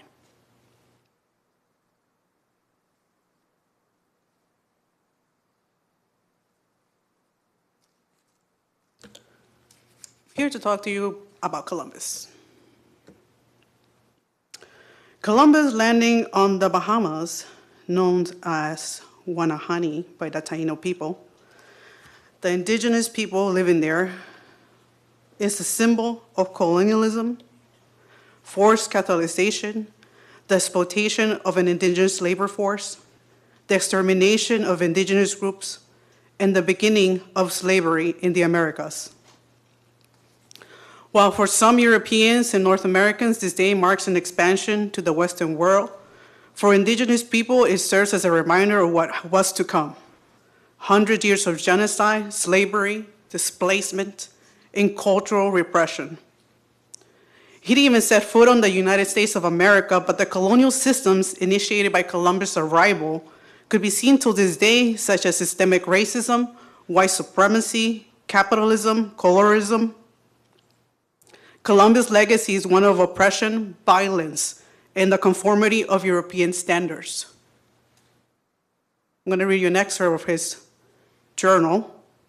Entry 12 of October 1492 states, I saw some who had marks and wounds on their bodies. They made signs of them, asking them what they were, and they showed me how people from other islands nearby came there and tried to take them, and how they defend themselves. And I believe that they come here from Tierra Firme to come to take them captive. They should be good and intelligent servants, for I see that they say very quickly everything that is said to them, and I believe they will become Christians very easily. But it seemed to me that they had no religion. Our Lord pleasing, at the time of my departure, I will take 6 of them from here to your highness, in order that they may learn to speak. Columbus called the inhabitants of the lands he visited Los Indios, Spanish for Indians. He initially encountered the Lucayan, Taino, and Arawak peoples. Noting their gold ear ornaments, Columbus took some of the Arawak prisoners and insisted that they guide him to the source of the gold. Columbus did not believe he needed to create a fortified outpost, writing, the people here are simple warlike matters. I could conquer the whole of them with 50 men and govern them as I pleased. To call Columbus Day, Indigenous Peoples Day, is problematic. It's important to change the name to highlight the resistance of native populations. Some states such as Oregon, Vermont, and South Dakota now dedicate a celebration to the victims of colonialism by changing the name to the holiday Indigenous Peoples Day, or some Native American Day. Some have chosen not to even celebrate the day at all. Once we change the name, it will show solidarity with the most marginalized constituents you serve. We, the Springfield Families for Ceasefire, began a petition to remove Columbus Day from our city calendar and then the state. Over the weekend, I gathered signatures of 4 different events at International Day of Action protest, the Veterans Homeless Encampment, at the Wild Rose Hispanic Celebration, and at the Abraham Lincoln Unitarian Universalist Congregation, which I will present to you today. This steps forward to generational healing. If we don't make the appropriate changes, we're glorifying genocide and violence against all indigenous people. For those who colonize the world are trying to convince us that resistance to colonialism is terrorism. We can see that today with the 1-year-long genocide on Palestine, 76 years of occupation, attacks on Yemen and Lebanon and Iran for the occupation force funded by our federal government tax dollars. Inaction is not a resolution. No middle ground. Silence is complicit on the side of the oppressor. We don't celebrate Hitler. Why we celebrate Columbus? Time. Okay, well, either way, I just wish you all so much love, freedom, liberation, and a free Palestine. Thank you. Thank you. Robert Williams. Madam Chair, that's all that is signed up. To adjourn. To adjourn. I signed up last week, like online. Donald must have hung up. Donald hung up. Mr. AOL. Motion to adjourn. Pesha, I don't have you signed up. I mean, I haven't missed a week yet, I promise I did. Don't second me out of this, I signed up. I'm out of here. Was there a Mr. Pesha that signed up? Pesha.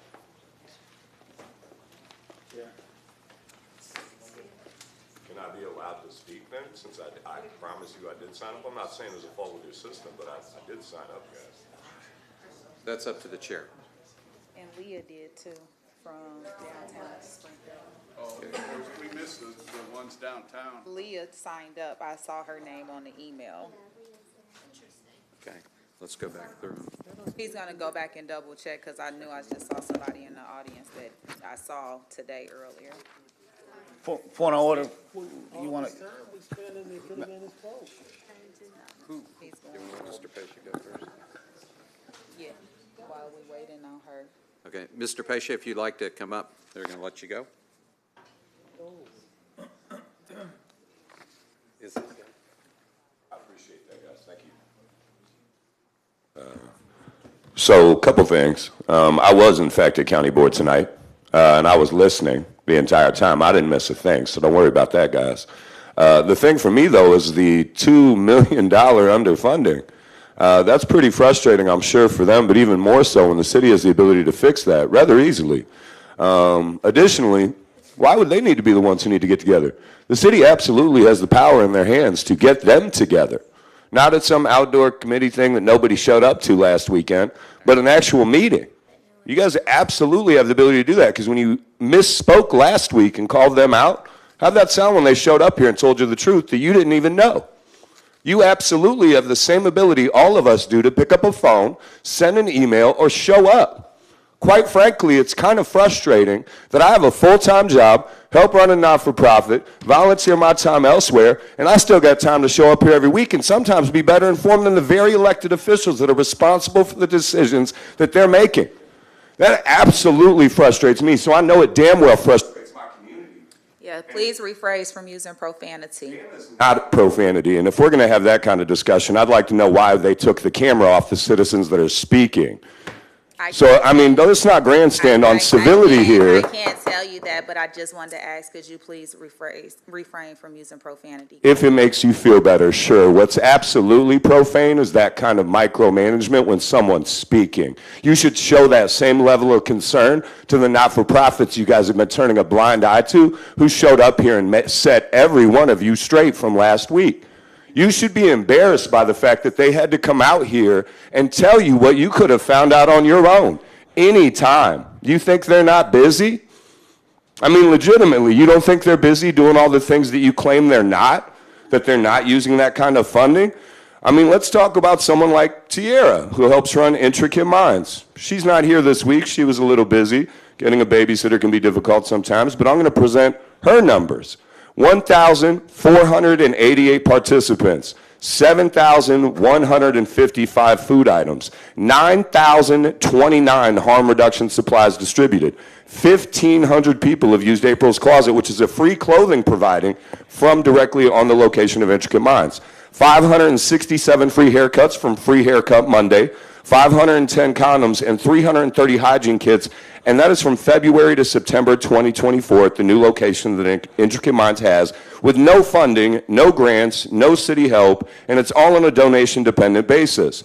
They're working to gain funding, and so are a lot of places, to help provide additional services such as cell phones, bus tokens, ID assistance, housing referrals, and they've also put 15 people into the Heartland Housing list for housing. And that's the kind of thing where, again, all of this stuff is available. It's not hidden, it's not tucked away. You guys just don't do your due diligence as elected officials to be aware of the programs, people, and things that are going on directly around you. And quite frankly, it's embarrassing. Like, I had to show up to county board tonight to argue with them because they show the same lack of concern for their citizens and the way that they feel. It doesn't matter who lived in poverty, it's what you learned from it. That's the problem, see? A lot of times when we talk about things, what you went through is meaningless to me if you learned nothing of value in the end that teaches you about how the downtrodden, marginalized, and most vulnerable in our population exist. That's the kind of thing that actually takes not only real life experience, but actually taking the time out of your day to go find out about it. And it doesn't sound like a lot of you do that. That's very frustrating because I'm not an elected official and I absolutely take that time. So I would encourage all of you strongly to not force not-for-profits and other groups to show up here and justify their existence to you when you absolutely have the ability to do that yourselves all on your own. But you choose to make that kind of time for them. But I'll tell you who I'm sure you make time for are the people that fundraise for you, that contribute to your election campaigns, and help fund you directly, whether through projects or anything else. And that says a lot about how things get done in this city. And that doesn't make anyone feel right about it. And if you don't think I'm right, then correct me by actually showing up, doing something, and maybe put forth some resolutions for these services out there. Like we tell another owner to talk to the groups that are already busy. Why don't you guys put together a resolution to get them some funding, guys? I mean, you have that kind of power in your hands. You made Sean dog walk for 3 votes, and don't tell me there wasn't an ounce of white privilege in those votes. 3 times you made that man do it? Do you know how Gus Gordon walked out of here last week? He looked like he lost because he knew he hurt his own ward. And that's disgusting that that's the kind of thing that you forced on somebody. And it's that same level of privilege that I see in action that leads to the kind of thing that happened tonight, which is you guys got served lunch by a bunch of not. Ken, it's time, but we also, I am the chair. It's time, but I also have people signed up to speak to you. Fill out that bingo card for getting. I have people who signed up to speak, to talk to you if you want to walk away or you want them to address you. No, I'd want them to walk away. That's okay. Alderwoman Conley, I asked him to stay up here so that you could address him and he walked back to his seat. Chair, thank you very much. Yeah, that's what I told you while you was talking and yelling I don't need him to come back up. Alderwoman, Chair, I don't need that. Unless you want to, because you were looking at me and you were very clearly talking about me there. So first of all, I'm sorry, I get to talk now, right? I respect that you come here. I listen to you every time you come. But you make assumptions about us, and I'm going to say the same thing to you. You don't know what we do after these hours. I meet with these people, I meet with organizations that do the social service providing. I read their emails. I follow what they're doing in there. You just made an assumption and looked right at me in my face and said, it doesn't matter what you've been, it matters what you've learned. Correct. Well, let me tell you what I've learned. I've learned that there has to be structures in place, the safety nets matter, and that we have to make those investments. And if you haven't watched for the last 6 years while I've been on council, then you've missed me trying to do that. And I see our city trying to be creative, and it's not easy. We have money, but every dollar gets allocated more than once, it seems like. There are a lot of services that need to be provided. So I get being cynical, right? There have been missteps, and there have been absolute unforced errors made. I don't disagree with any of that. And when I say unforced errors, I'm again using my polite at council voice because I don't want our chair to have to gavel me down for some of the words that come into my mind. But please know, when you come up here and make an assumption about all of people based on limited experience, you are doing the same thing to us that you're saying that we're doing to others. What assumption did I make? That's incorrect. Okay, you looked right at me and said, it doesn't matter where you've been, it matters what you've learned. Correct. When have you ever reached out to talk to me? Was that an untrue statement? That is absolutely an untrue statement. I have met with these social service providers. Did I say that you didn't learn anything from your experience? Can you let her Yes, finish you talking? did. You said it doesn't matter, and then you looked at me as if I'm somehow failing. So I want you to know, it is not easy to be up here and juggle the multiple responsibilities and demands on the city dollars that we have. And I believe in my heart, every single person around this horseshoe wants to do the right thing for this city. And yeah, we disagree.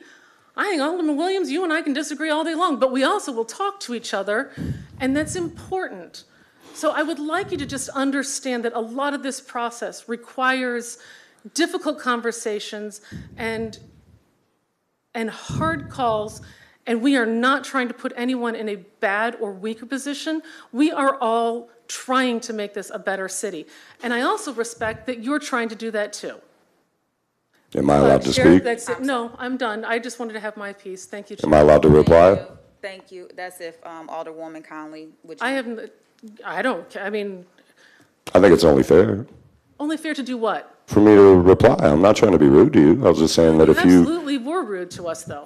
I don't think it's rude to hold my civic leaders responsible, and if you feel that me being upset with you guys is out of line or untoward, then No, what I feel is wrong is that you make assumptions that you cannot base. I didn't make Yes, any you assumption. absolutely did. All I stated to you learn. was that it's important that you learn from your experiences, and I don't feel that with the actions that you've taken recently on the council, that you citing the poverty that you lived in over 25 years ago is a reasonable thing to assert. Oh, I would back that up. It's not been 25 years, but thank you. That's How long have you worked at the state? You think everyone who works at the state is well paid? I mean, I don't think it's abject poverty with the wages they pay. They're all publicly available, so no, I don't think that's a fair claim to make. Okay, listen, I'm done. We can have a conversation offline, and I'd be happy to do that with you. Okay. Thank you. Thank you. Ken, there's one more alderman that's wanting to address you. Of course. Alderman Williams. Yes, and mine comes in the form of a question. So a few times I've heard several people talk about Tierra and funding. And I came on the council with the continuum already existing. So what I'm trying to understand, did she apply for funding and get denied? Or Actually, yeah. Because what I do is, just like the laundry program, I want to see the funding diverse. I do want to see the funding include more community members. But I have never seen her come up here and ask for funding the way the laundry company does. Now, maybe she did before I got on council. I don't know. So you're saying that she's applied through like OPED or something, or? She'd actually applied for the cannabis district grants when she'd been over there on the south side. Okay. So, Southeast side, yeah. When she was over there on 1107 South Grand, she applied for the program and was rejected. And then in terms of the city program itself, I mean, a lot of that is a myriad of being able to get to those funds in the first place. As we saw last week with the convoluted approach to the community block grant funding in relation to Hoogland and the long ordeal that took. yeah, so you want. Without trying to drag that in, but I just mean in terms of that. You won't get an argument out of me on how complicated Absolutely, things Roy. are about funding, especially on some of the programs that I wish to see funding. But what I was trying to find out for sure is if she has officially asked for funding, and you answered that for me. Because I keep hearing that from speakers every now and then, and I'm wondering, well, and why isn't she a part of the continuum? Do you know the answer to that? Well, so part of it is, I mean, she recently, just in the last year, moved over to harm reduction on the other side, like to the north side, through having to relocate. She'd already been starting into that on the south side, and I'm not going to get into the situation that caused her to move here on the mic, but that's something where in terms of that, within the last year, she was able to establish a more permanent location and a friendly award for it. And that's not a direct statement about anything. It's just in terms of how things worked out for her. So it's a learning curve for me because these services and those kind of numbers, I would think she would be in the continuum or a part of them or something, so, but I don't know. So someone like if her Penny- and Josh has ever sat down. I just Well, so don't know. Penny that was up here earlier has been a big help in terms of getting her stuff, as well as IDPH and things like that. I mean, a lot of it is the idea that they're excited by the idea that she's available to do that, because, I mean, you don't often find people that are like, I would like to dedicate my time and effort every day to helping with these kind of things, so. Well, so when I go back to my community, sometimes they let me have it about that thing about you don't want to give the girl money. And I'm like, she's never, at least this was news to hear about. I'm going to fight with him about the marijuana piece. I mean, this is just news to me, you know. Absolutely, So I right. just wanted to ask, just to be clear that, you know, I wasn't aware that she ever applied for money. And I just never knew the rejection. And I didn't understand why she's not a part of the continuum since she does that kind of work like the rest of the agencies.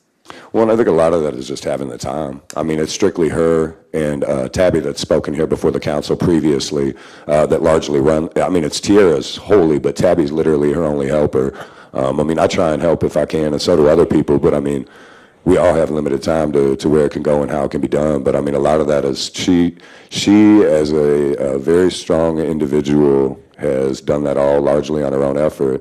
And the reason a lot of us bring it up, Roy, is because, I mean, frankly, we'd like to see the city be more proactive in reaching out to groups like that, beyond the mainstream ones, and providing access to that kind of funding. I mean, if we have people like the financial director who was helping Gus find access to the right funds for him, or like tearing down Old Town apartments to get access to that kind of funding, why wouldn't we want to reach out to like young entrepreneurs and things like that? Oh, now you're preaching to the choir. No, I know, Roy, and I'm just making the point, though, in that broader sense. So what I'm saying is, there's traditional groups that get money in Springfield. I would like to see that expanded as well, is all I'm saying. And that's why you gave me some understanding, I appreciate it. So that's why I Absolutely. turned my light on to ask you. Thank you. Yeah, I appreciate it, Roy. Thank you for asking. Sure. And was you aware that our communications director just recently reached out to Tierra to sit down with her? Mhm. Okay, so I think now we're just waiting on her to respond back. I think she's looking for some time and availability. So we are trying to work, but I just want to make sure Excellent. our colleagues know that the city has reached out to her and want to sit down with her. Yeah. Well, and I feel like that kind of transparency would be more helpful to all of us if we were more aware of it just as a general public. I mean, just for example, like right now, you can't even comment on the city council video on YouTube. Like just in terms of a dialogue, you know what I mean? Us being able to be aware of those things. Like people didn't even know what you just said. There's a lot of people who would be happy to hear that. Yeah, You know what I like mean? Roy just said, every week, someone has came up to talk about her receiving funding and the services that she provide, and that's why our director Haley reached out to her to say, can we sit down and talk and see what could be done? Absolutely. So, thank you. Of course. You guys all have a good evening. You too. Leah Wilson.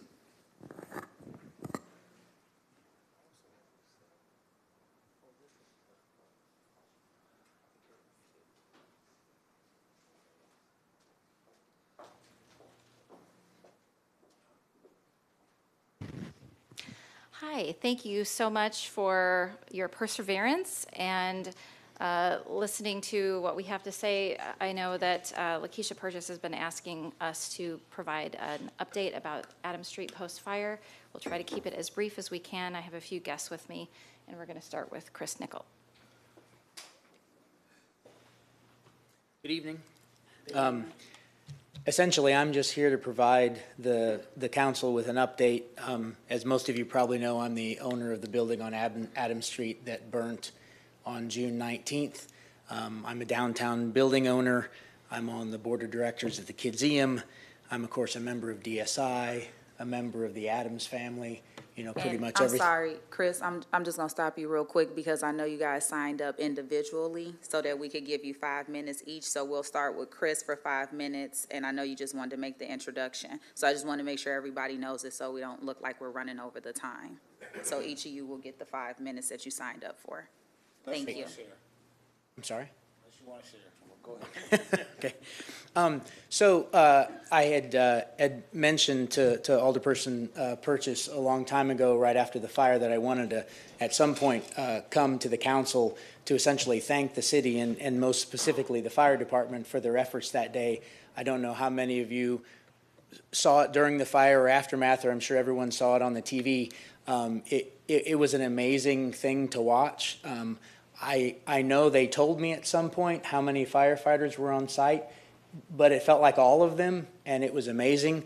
On a light note, one of them afterwards told me that he thinks they just relocated 3 inches of Lake Springfield onto Adams Street.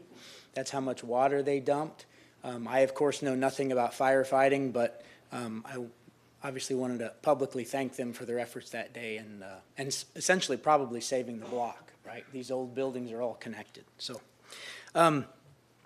anyway, so after that, of course, the next couple weeks were a bit of a blur, just a lot of insurance agents and reporters bouncing in and out of my head. And then, of course, after that calmed down, it was all about relocating my tenants that I had. I owned the Cafe Moxo building next door.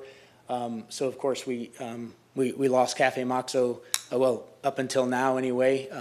He has assured me that we're going to get him back in. He's anxious to get back in, so we're working on that now. The 4 apartments above Cafe Moxo, those tenants are still out of the building. O'Shea is in the building stabilizing it. Well, not right now, but they're working on that at this moment. That stabilization work should be done by the end of October. Once that structure is stabilized, we'll be able to then start excavating or demolishing the building that actually burnt. As you probably know, since the buildings are all connected, you can't just pull the one out in the middle because they have common walls. So we're working on that right now. We've had some trouble. I've had a lot of interactions with the police, and my alderperson has helped me with that. I'm thinking somewhere there's somebody out there trading copper for meth directly, because that seems to be what's happening. I've directly had direct interaction with a handful of these guys over the last few weeks, not to anyone's pleasure. So now we're at the stage of getting to the point of fixing things. We're doing the engineering on what's going to be left of the burnt building. We're going to demolish the front half, keep the 5-story section in the rear, hopefully have a little plaza out front, so Cafe Moxo and the farmer's market will have some more outdoor area. All of that is still in the drawing standpoint, but we hope for all that to happen before the end of the year, and bring it back as something more and better than it was in the past. The reason I'm speaking first, of course, is because the folks that are coming after me are going to talk to you about the impact this has had on downtown. There were a lot of other issues going on before the fire, of course, with all the construction that we've had, mostly good in the long term, of course, but definitely has an impact. And so if this was a real punch in the gut, not, of course, just to me, but to me as a member of the community. So all of the folks that have businesses within the multi-block area around that have seen an impact from it. And so we're anxious to try to move on and find ways to correct those situations. So that's what the next handful of folks will be chatting about. And of course, I would answer any questions about the building if there are any. Thank you, Chris. Alderman Rockford has a question for you. Yeah. Real quick, sir. Can you tell me what caused the fire? I wish I could. Our local fire department investigated. My insurance company investigated, and the insurance company for the building that I don't own to the east sent down special fire investigation contractors, and they went through the building, and they all came back with the same answer, which was undetermined. From the guy that owns the building, as a layperson, the fire was in the 3rd story, the ceiling above the 3rd story, the 3rd floor. There wasn't a floor above that. Essentially, just the roof burnt off, and there was literally nothing on that floor except lighting. There was no HVAC that was operable. There was no mechanical stuff. The elevator didn't have anything on that floor. So if it wasn't electrical, I don't know what it was. It's pretty much all that was up there. But there's no official report that states, because they couldn't find anything to confirm that. Right. Well, good luck to you. Thanks. Thank you. We're going to need it. You bet. Thank you, Chris. That's it. Who do we have next? Elizabeth Wake.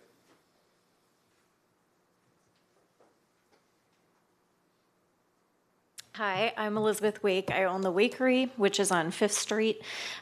So we are a non-alcoholic bar and coffee shop. So on the day of the fire, I had a rental group inside the Wakery, and at 11:30 I started to smell smoke, and at about 11:40 our smoke alarms went off. So we had to evacuate. Power was cut to the whole block, and because it wasn't safe to access the building, I couldn't get out any of the food or prepared foods or milk from the fridge, so I lost all of that. Our back door, you can't really tell from the front, but our back door connects with the parking garage that's on Adams. And so that's the building that was next to the building that completely was destroyed. So our space was filled with smoke from that back door. We were closed for a full week, and we were fully operational after 10 days, which in the business world is an enormous amount of time. Compared to losing everything, obviously, we are considered very lucky, and I do consider myself lucky, but we are still really impacted by the fire. I did receive a lot of comments about the INB funds or other fundraising efforts about, like, this is why you have insurance. Well, that's true, but I want to shed a little light on what the insurance actually did for us. So for an incident such as a fire, our insurance doesn't kick in until 12 hours after the incident. So because we had to evacuate at 11:30, it doesn't kick in until 11:30 p.m. That means that a full day of business wasn't covered. In addition, because our building could be accessed on Monday, our coverage stopped on Sunday at 11:59 p.m. But we still couldn't conduct business because Peerless had to get in to clear the air and smoke. On Wednesday, we had to spend the entire day washing every dish, every surface, every counter. Everything had to be cleaned so that we could be cleared by the health department to reopen because we are food service. Thursday, we had to spend the day restocking everything in the fridge, all of our prepared food items, all of our drink syrups, all of that. So we still couldn't open. And our espresso machine went out because it couldn't be cleaned for over a week. So then we had to have that serviced, and that's about half of our income. So insurance covers none of this. So when we finally received a check, it was less than $1,000 to cover 10 days of business that was lost. So yeah, we had insurance. We pay a lot for insurance, but it did not cover what we lost. During this time, obviously, we still had bills to pay. Once our power was back on, we're still running the fridges. When we're washing the dishes, we're spending an enormous amount of water to wash and clean everything. And our normal monthly expenses, like CWLP bills, still need to be paid, regardless of our income. So since the fire, our sales in our physical space are down 67%. We do sell beverages at the farmer's market, but because of the way that it needed to be moved, we are now down 50% at the farmer's market in our sales. People are creatures of habit, and even though the farmer's market only moved a single block down, people got out of their normal groove of where they park, the layout of the market, and our sales dropped. So we actually left the market. We are no longer participating for the remainder of this season because it is currently a loss for us to participate in the market. We were just barely paying our bills before, but now as a business, we are bleeding. So on September 1st, then we experienced a break-in. Because of the fire, the building behind us had points of entry. And the thieves broke into the parking garage and then into our back door. They stole our cash and the cash register, our safe, employee tips, the market cash boxes, and our checkbook. The apartments above us were hit, taking small appliances, TVs, laptops, and even copper from the AC units. Our personal losses totaled nearly $4,000, and again, insurance barely covers $1,000. Customers tell me that they don't know that we even reopened yet because they think that the entire area is still shut down because that part of Adams Street is still closed. For those who do know we're open, foot traffic and vehicle traffic has decreased because the traffic patterns have changed.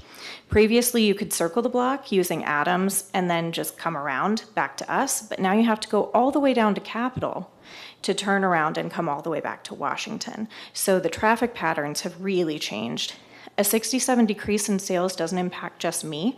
It also impacts my sales taxes. So if I'm not making money, I'm not paying a lot of money in sales taxes. So that also reduces city budgets. So it impacts you too.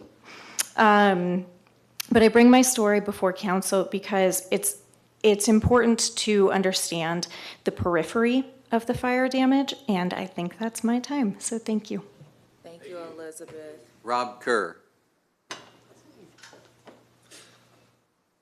Good evening, everyone. My name is Rob Kerr. I'm the Executive Director of Innovation and Opportunity at the University of Illinois Springfield. That means that I get to lead our Downtown Innovation Center, which includes Innovate Springfield, the university's business incubator at 5th and Adams. So we had a front row seat for what's going on back in the June fire and have been working with entities since then. So I'm just here to make sure that you're all aware on the council that UIS is committed to supporting all businesses in the region, and at this time, particularly those that are impacted by the Adams Street fire. So we are working with local partners like Downtown Springfield, Inc. To connect the UIS expertise on our campus, the faculty, the programs, the various departments, to help them work with the businesses to build this downtown ecosystem that we've been trying to build through Innovate Springfield for the past 12 years. Ultimately, we're trying to create an opportunity for these businesses to thrive, and this particular moment, these businesses are facing significant difficulties. So one thing we are doing is offering free memberships to Innovate Springfield for downtown entities that are impacted by the fire. So this will give them access to our programs and services, including legal, accounting, and HR guidance from local professionals that partner with Innovate Springfield, a variety of workshops, and then most importantly, the one-on-one guidance that we can provide. So if you could help me please spread the word, if you know of any business owners or other entities that could benefit from this, I'd encourage you to have them visit our website, uis.edu/innovation, and that's where they can sign up. And as I said, if they're an entity that's been impacted by the fire, we will waive fees for that membership. We just want them to come in so we can help them and serve them. That's all. Thank you. Carlos Ortega.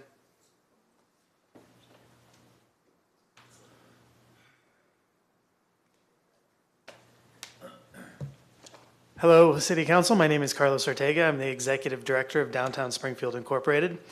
First of all, I want to thank everyone here for allowing me to hold this space today.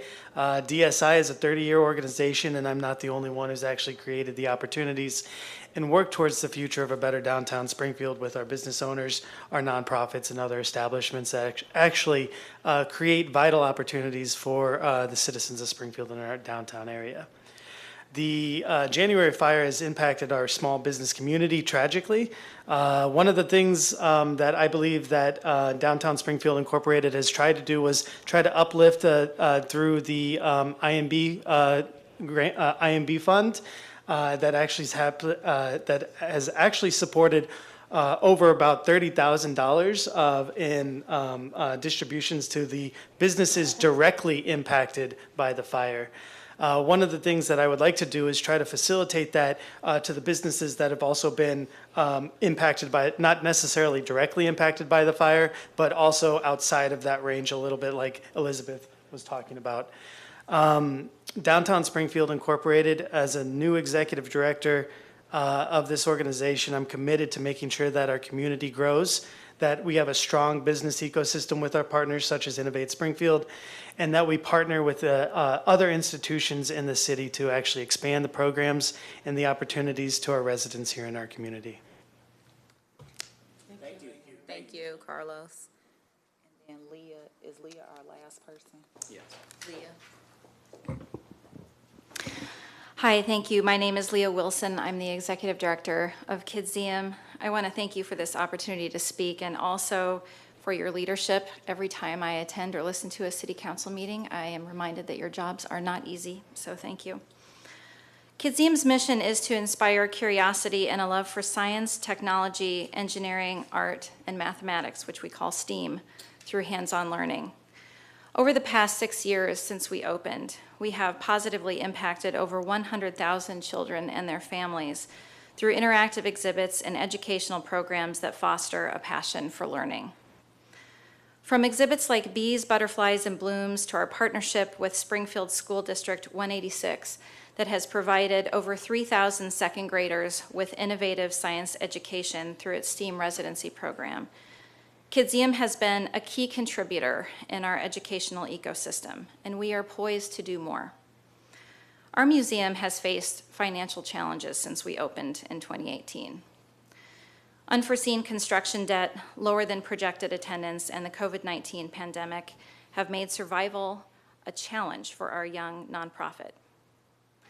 We've made it this far thanks to the unwavering support of our key donors, federal relief during and after the pandemic, state grants for renovations, and city support for key projects like our roof replacement, which we are very grateful for. Despite this support, our sustainability is still in question. Our ongoing challenges have been exacerbated by the fire on Adams Street, which resulted in a 50% decline in revenue for our most critical summer months. Cafe Moxo, a key business that drove foot traffic to the museum, remains closed. Street closure makes it challenging for our buses to pick up and drop off our students, and also provides visitors, especially the ones with strollers and diaper bags and other materials that they have to carry with their young children, a deterrent. Not to mention the visual impact of a fire-ravaged building spilling its contents into the street. This acute event is part of a chronic issue, however, and that issue is our downtown location. While our location has been essential to our identity and our mission, it also presents unique challenges for our sustainability. With growth continually focused westward, downtown struggles from a lack of investment. Compounding this issue is the loss of thousands of state jobs and the shift to remote work since the pandemic. The result has been significantly reduced foot traffic and economic activity in downtown. Kidseum, as one of downtown Springfield's few family-friendly destinations, plays a key role in driving local economic activity, but it can only thrive if broader downtown area receives the investment it desperately needs, and if we adequately connect downtown to our surrounding wards and neighborhoods. As we consider a new master plan for downtown due to be unveiled later this month, I ask that we really strongly consider what is at stake. I fear that the dominoes may fall in downtown if we don't take bold and decisive action. Some will say that it's too late for downtown, that it's too hard to change the course of decline that has been decades in the making. I recently heard someone joke that we should just move the Capitol building to White Oaks Mall along with everything else. Maybe we should do that. Or perhaps we should try again. Today can be the day that moves our downtown toward vibrancy. Our city has or can acquire the resources it needs to thrive. There are many talented professionals and citizens who care and who are willing to do the work, and we want to be on your team. Thank you. Thank you. I think the one question I have, I don't know if this is for Director Fuchs or for Chris. The street was open and accessible during the Mother Road, Route 66. And my phone, I received a lot of calls and text messages about that. I know at this moment, we're in heavy demo construction, right? Or no, we're not? Okay. Okay, so Director Fuchs, could we look into how that worked out for Mother Road to see if it could continue to work out until the actual demo goes on? Because it looked like it did well that day.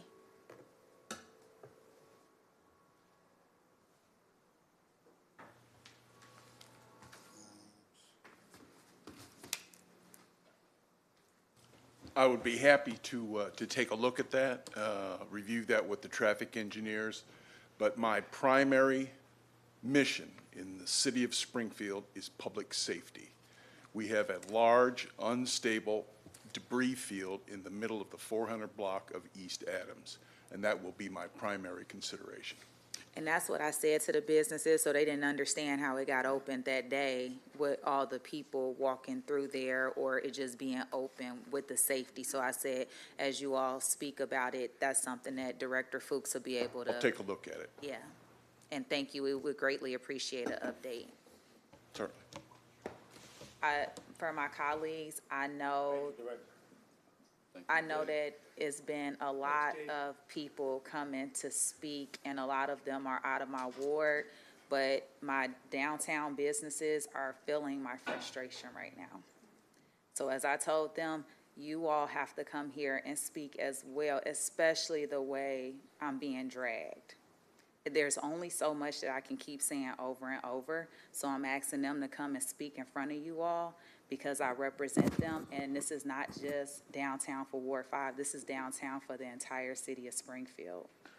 I don't like that sometimes it comes off as last week with the votes with Sean, that when I asked for a no vote on the TIF, you just heard what the impact is on Adams Street. I need the TIF, and we all can agree on it with multiple projects coming forward, that we need that TIF to go on Adams Street and try to figure out another way to fund. And that's what I did. I tried to compromise and say, could we pull from corporate fund so CDBG funds could stay over on the east side as well? But I'm just...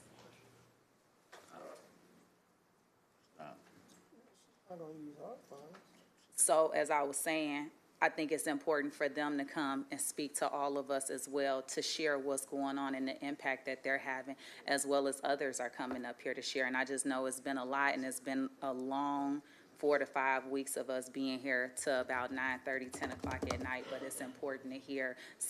Near North, Lincoln Towers, you all have heard me talk numerous times about Lincoln Towers too. And Sangamon Towers, that's just, we have to figure that out. So I needed the seniors to be able to come and speak in front of you. And 5 of their names was called, and they couldn't stay that long neither. Some of them have disabilities that they needed to get back home. So I appreciate you all listening every week to individuals I have asked to come here and share their stories and the impact that they're having. Alderman Williams. Yeah. I just think you need to learn to say no sometime. Thank you. Alderman Rockford. Thank you. So getting down to Adams Street, so this road has been blocked off. We open it up for certain venues, and then we block it back off. If it's unsafe, it's unsafe. You know, whether it's for the Mother Road, or it's for, you know, traffic to get to the Kidseum or get to the restaurants. You know, I think it's either, you know, get it done or get off the pot. You know, we got to get something done. We're dragging our feet. Please. Now, Alderman Rockford, that's why I asked Director Fuchs to come up, because we didn't understand how that had worked neither. Well, go ahead. I'm sorry. sorry. I wanted to take the weight off Director's shoulders there, because I didn't know that was happening. People called me and said, hey, did you finally convince the city to let you open the road? And I'm like, what do you mean? I didn't know it was open, right? I mean, I had no idea what was going on. And so I probably shouldn't even be announcing this, but it turns out that it was just one of the contractors knew one of the guys that ran the car show, and they talked to each other and said, hey, can you move the fence? And he said, sure, I'll move the fence, and it just happened.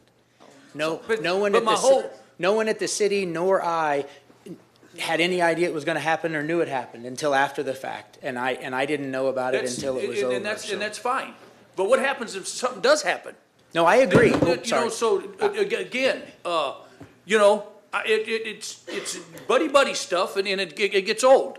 You know, let's get something done. You know, down there, let's do something. We got people that are suffering. You know, we need to do something with downtown. And, you know, we get people fighting about TIF funds and how we're going to fund this and how we're going to fund that. I'm sure there's if we really look into it, there's funds that we can spend to get stuff done. So again, thank you very much. Alderman Gregory. So I represent the other half of downtown. White Block, Governor's mentioned all those good things, and Leah, I've supported you in the Kidseum. We're going to do everything. I support Keisha. That was a discussion of trying to move around funds. We have a lot of conversations about what we need downtown. We're two younger, older people, and we talk about whether it's residential, whether it's different type of activities, bowling out. We know we need to get downtown pumping, and we're going to do everything in our power to do that. And I stand with, don't call call you my daughter's name, girl. Lakeisha, Alderwoman Purchase, in her efforts, and I stand by her. So, you know, we got a lot of things on my end of downtown. I call it Southeast Downtown. So we are working hard to make sure that our downtown all together from what is that, North Grand all the way over to South Grand. We want to make sure it's all, and it does connect to all of our communities and things of that nature. So you have that commitment from me. Keisha, you have that commitment for me to help you do what we need to do downtown, because it affects my ward too and all of our wards. So with that move. Wait, I'm sorry. I just want to thank Chris, because Chris just enlightened us on something that we didn't know about with the fence being moved and the city not even having no knowledge. I'm thankful that nobody got hurt neither during that time frame. So thank you for letting us know that's what really happened. No big deal. Let's go. You making a motion? Motion to adjourn. Yep. So Thank you. All those in favor? Aye. There's no nays. Everybody else is